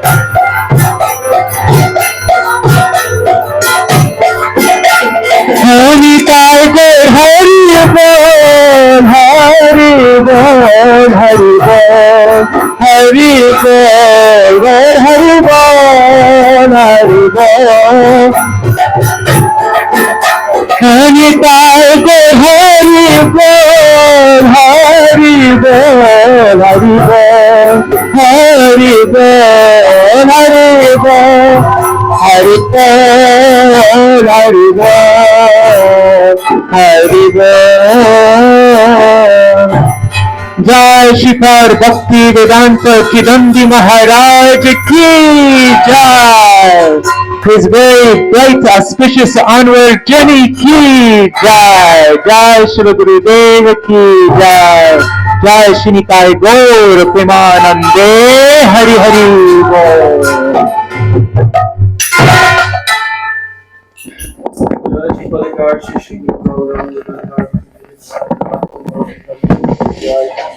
Shri Radha Govind Gopinath Madan Mohan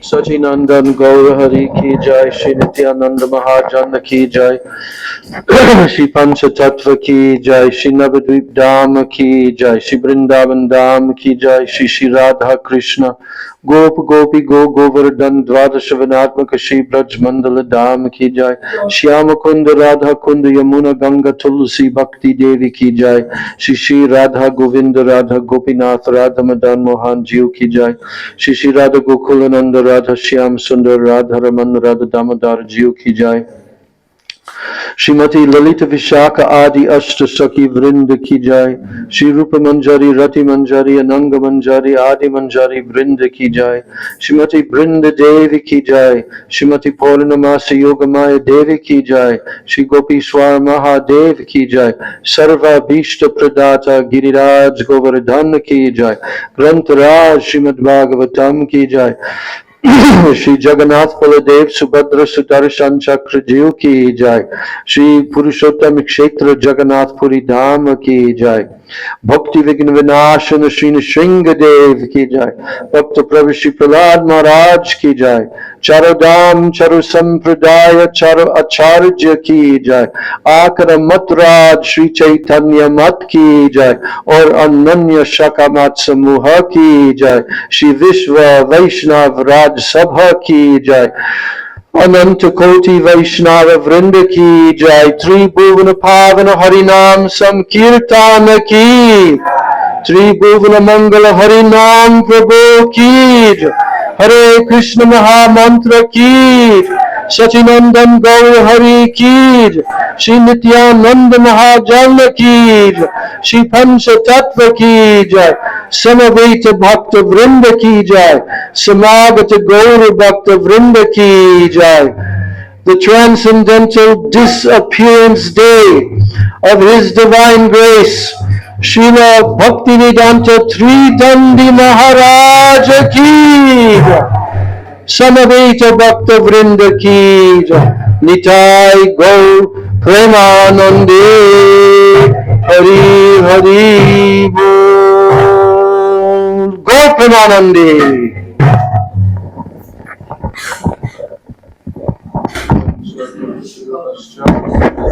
Sindhu Patitanam Bhavanebhyo Vaishnavebhyo Namo Namaha. All glory to the assembled devotees.